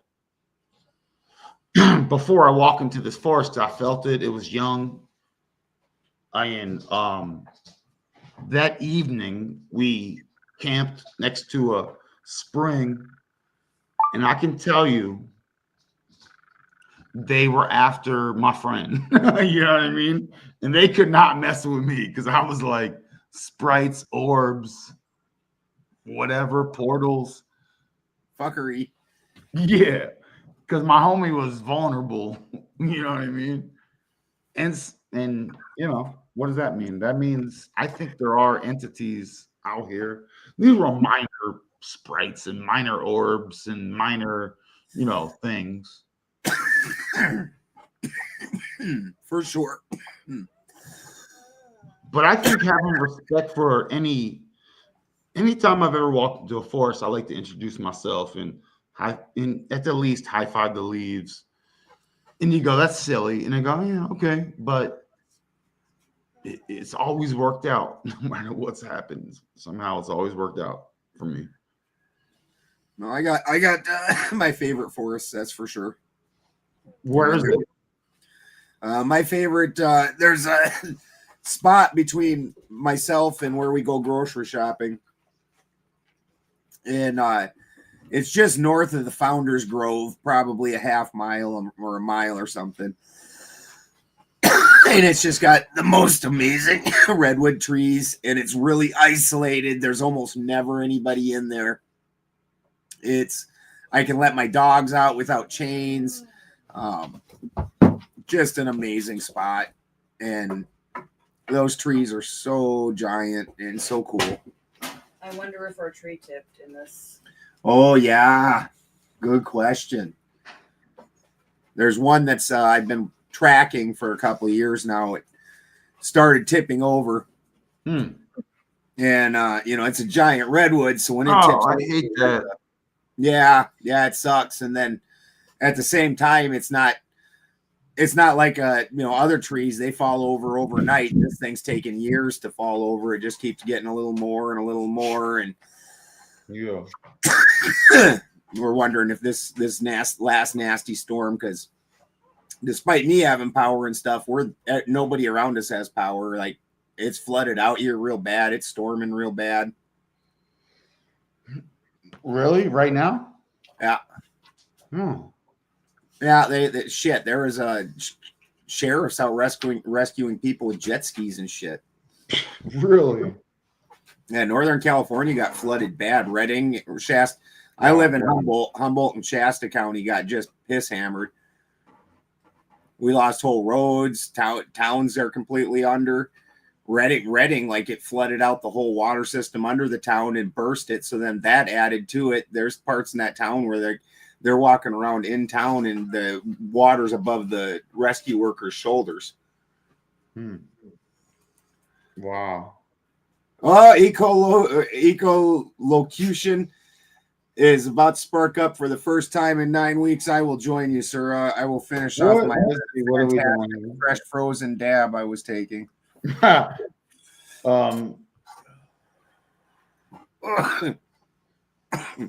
Hey, brothers. This has been a good talk. Thank you. I'm about to spark up for the first time in 9 weeks. Congratulations. Are you trying? Is that enough to go interdimensional? You can go step to the gateway. I'll blaze with you, man. It's Christmas. What day is it? It's Christmas, yo. It's Christmas Eve, yeah. Humboldt, bro. If Christmas is a Germanic holiday, so this is part of why you're correct when you say it's Christmas right now. Part of the reason that we always celebrate Christmas Eve is because it's a Germanic holiday, and in Germanic culture, the day starts out when the sun goes down the night before. So so the day just started a couple hours ago. So this would actually be Christmas right now. Really? Yeah. Well, listen, while we're here, can you tell us about, give us the basics from a second grade level on what's Christmas about in the tree and the inside and the lights, etc., please. Oh, sure. For the children. So the first thing that you need to understand is that the northern tribes, they're a polar society, not a solar society. So everything's based around Polaris. When you look at Polaris, the dipper that goes around Polaris, swings around it, is actually in Germanic culture called Odin's wain, which means basically Odin's sleigh or Odin's wagon. So the tree is Yggdrasil that goes from Polaris down through the earth. As it goes around the tree, the reason that it's getting bigger is because the days are getting longer, and it goes in reverse the other way.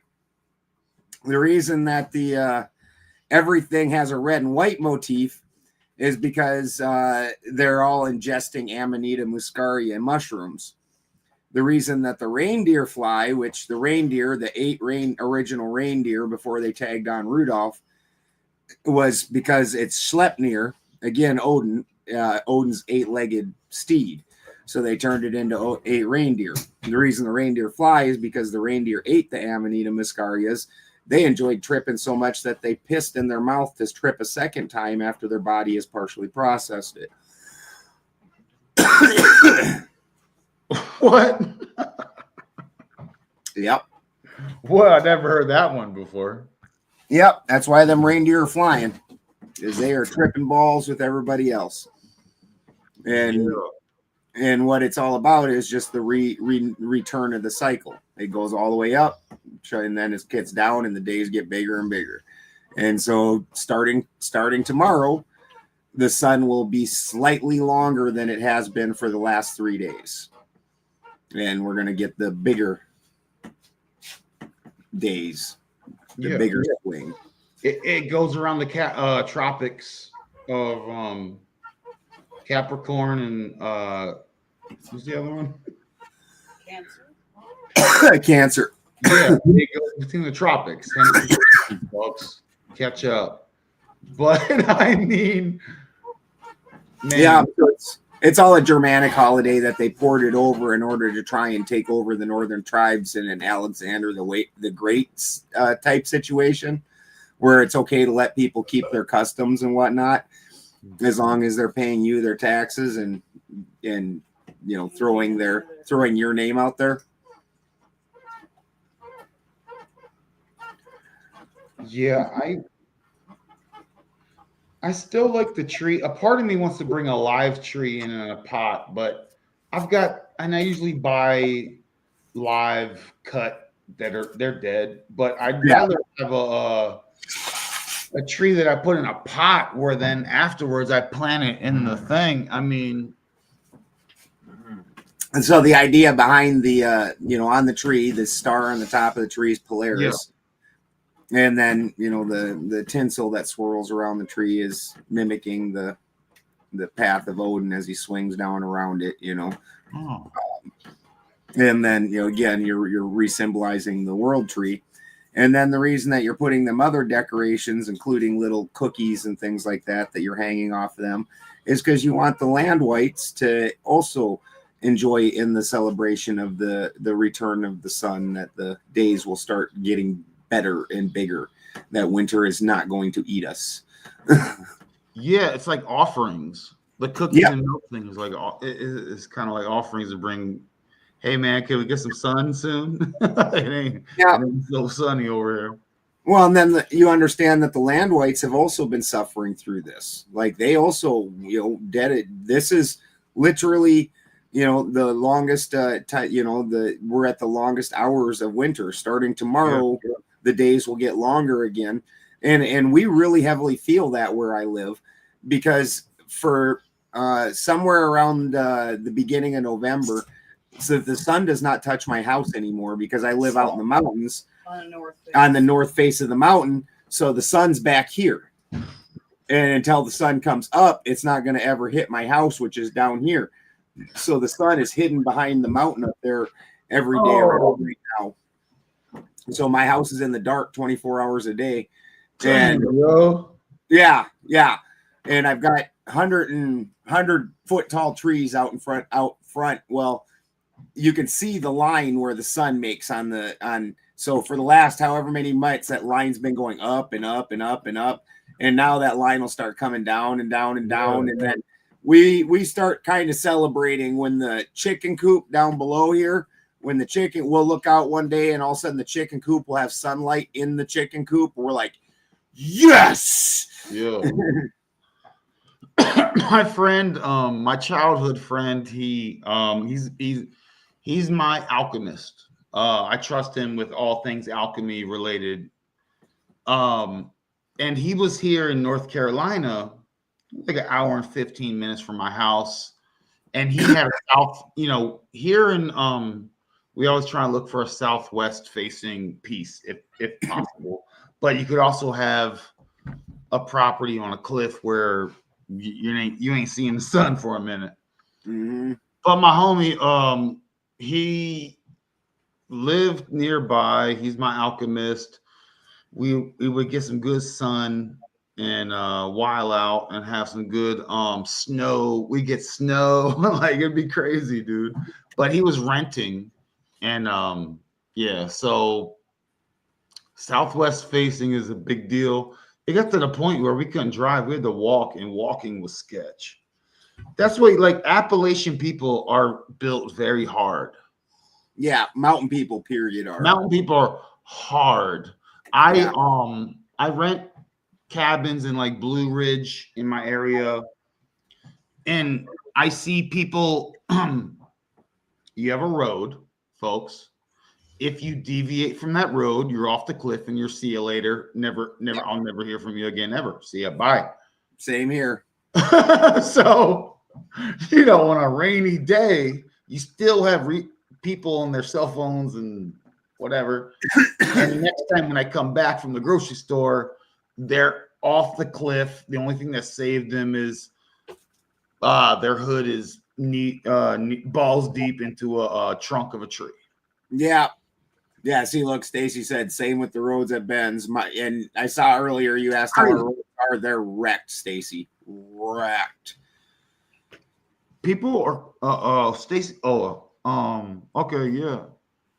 I basically got to use 4-wheel drive on the road at this point, just the normal, and minus the basically. Get out of the farm. We just got to use 4-wheel drive at this point.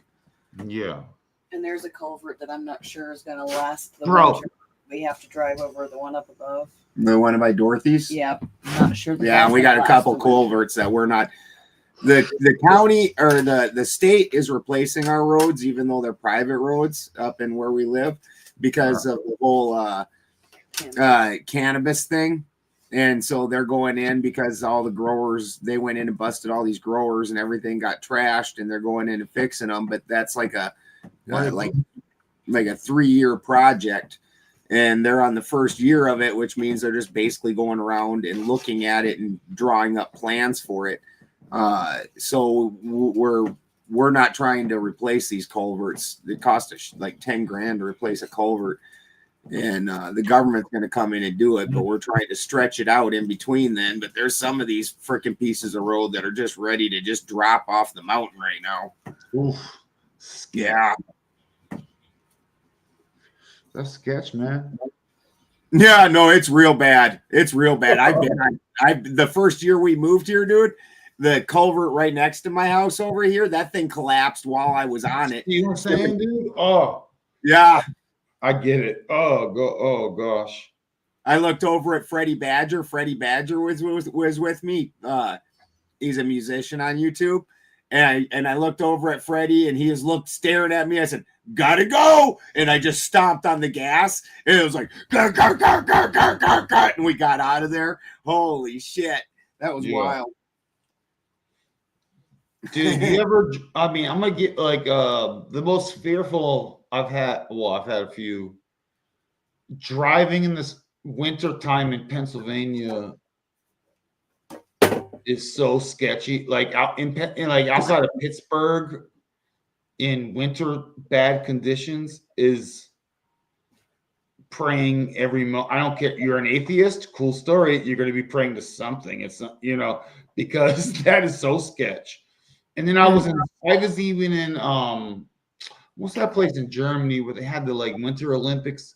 We stayed at like Salzburg. Munich, over in Munich. Yes. It starts with a G. Garmisch. No. Starts with a G. It's where Hitler gave like the Winter Olympics back in the day. It's in the Alps, the German Alps, and we were driving back in the snow. Or is that Bavaria? No, it's Garmisch Park. Oh Lord, I gotta search it. I think that might be Bavaria now. It very well could be Garmin. Yeah, well, I think are they a separate country currently?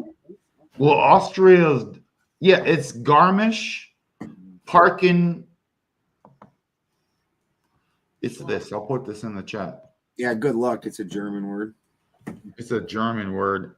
Yeah. This place. And you want to talk about driving? This is where they had the Winter Olympics. Partenkirchen. Yeah. Yeah. So and driving there in the winter is rare city, bro. You're like my ancestors. Dude, I had 3 of my bloodline in the vehicle with me. I was like, if this goes off the rails, this is like 70% of my clan right here. You know what I mean? By blood. Yeah. Like, it was sketch over there. Pennsylvania sketch. Germans are funny about that. They say that's half the reason that the world's always had trouble with the Germanics, because we live in the most inhospitable places. We're mountain people. Like, you can't fight with mountain people in the mountains. It's not how that works. Like, take your ass back down to the lowlands. Like, you people are soft. You can't fight with us. Yeah, it's quite interesting when it comes to that. Yeah, this is the harshest living conditions that you can get, and these people thrive in it. You don't want to go play with them in their land. I mean, literally, if you look historically, like in the mountains around Germany, there's been all kinds of different kings back before they were made into full nations, back when it was, little disparate kingdoms. Chris Miner, hold on. Chris wants to come back. He coming back? Hold on, he's coming back. Oh my gosh. Chris Miner, how are you?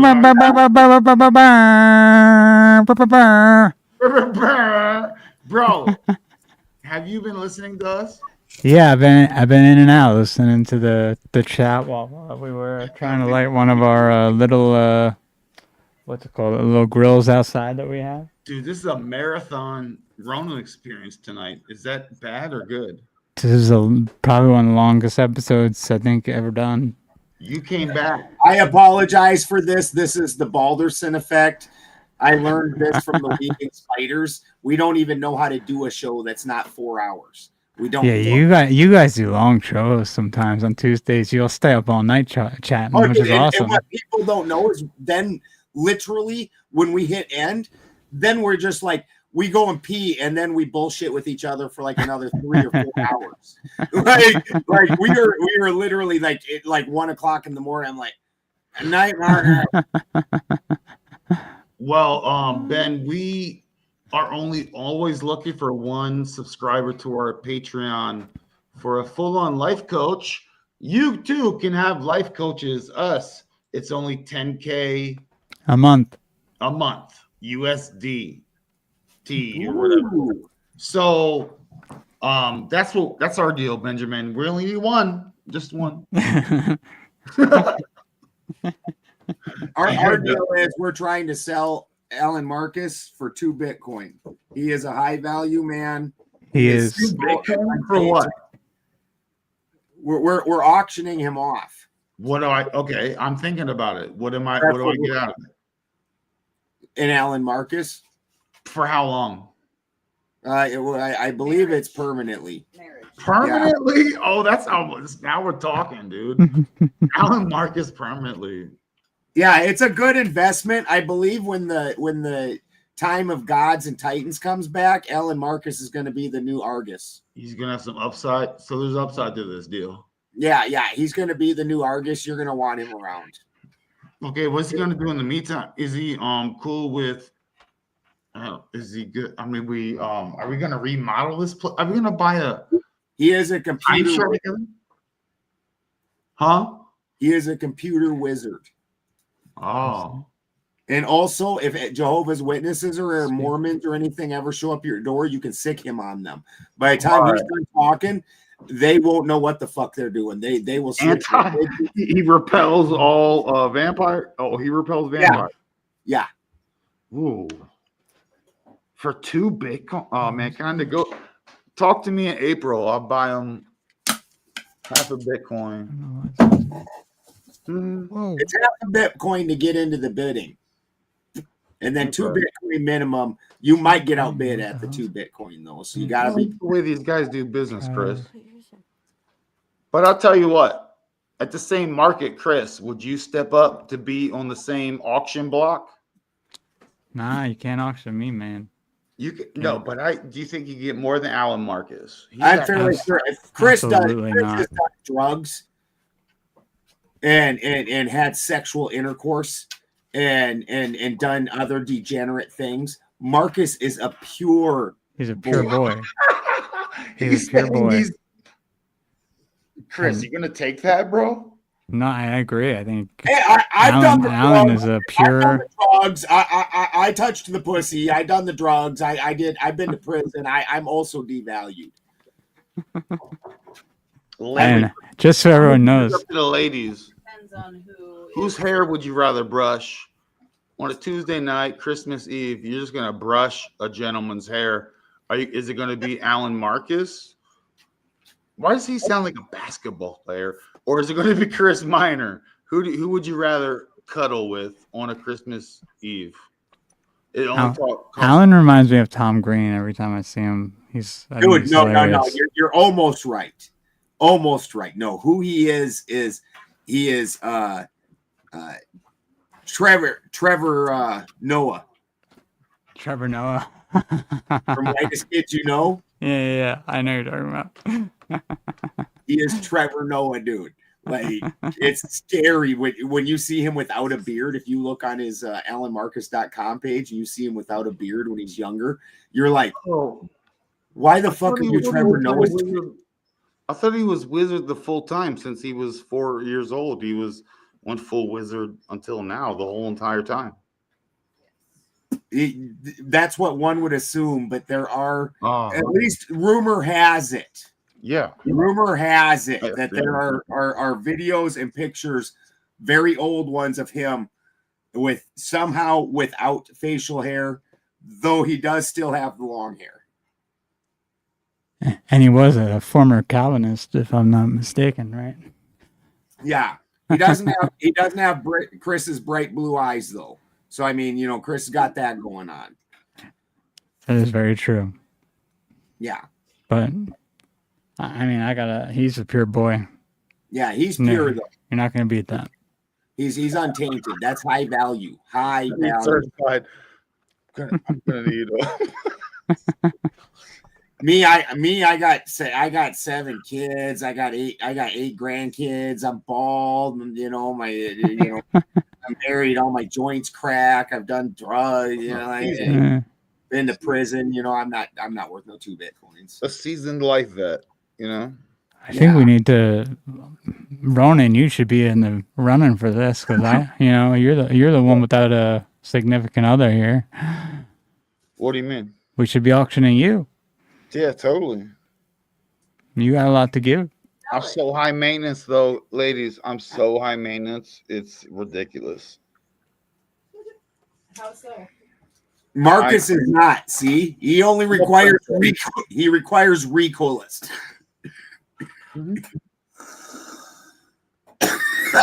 unlimited. When you're dealing with the Ronin monarchy, it's very exclusive for sure. You know, I could change your life if I wanted to, but yeah. But are you going to be the future artist? The offspring may be very yes.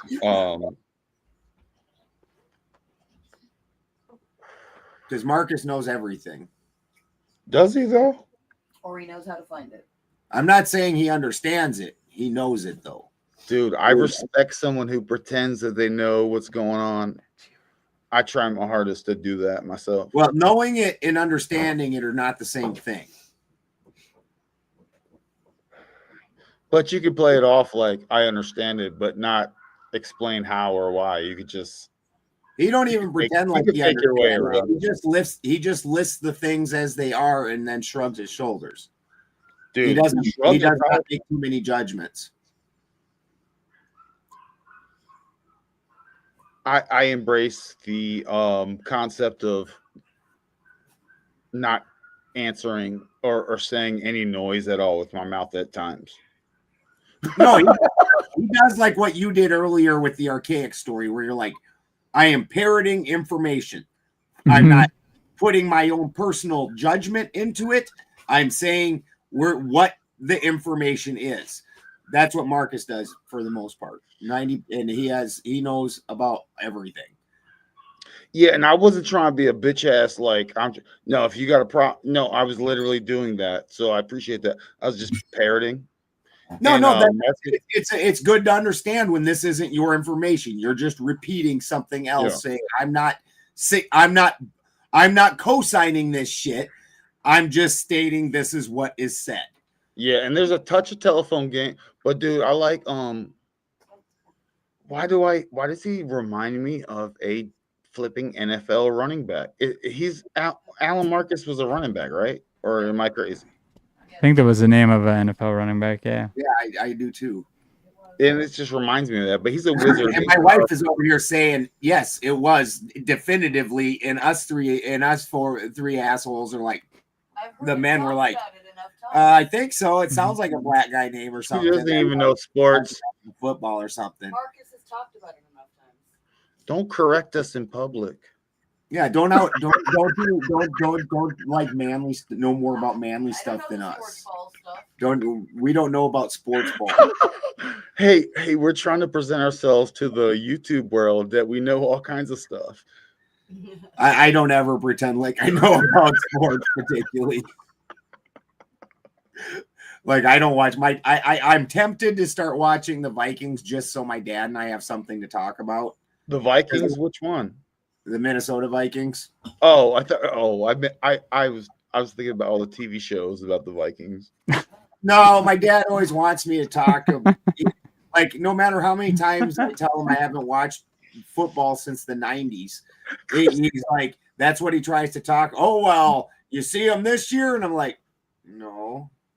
And then he kind of, he gets kind of sad because we don't have something to talk about. So then I just think I'm gonna have to start watching. But if I lived in Green Bay, man, I would be so much about the Packers because I would have not much else.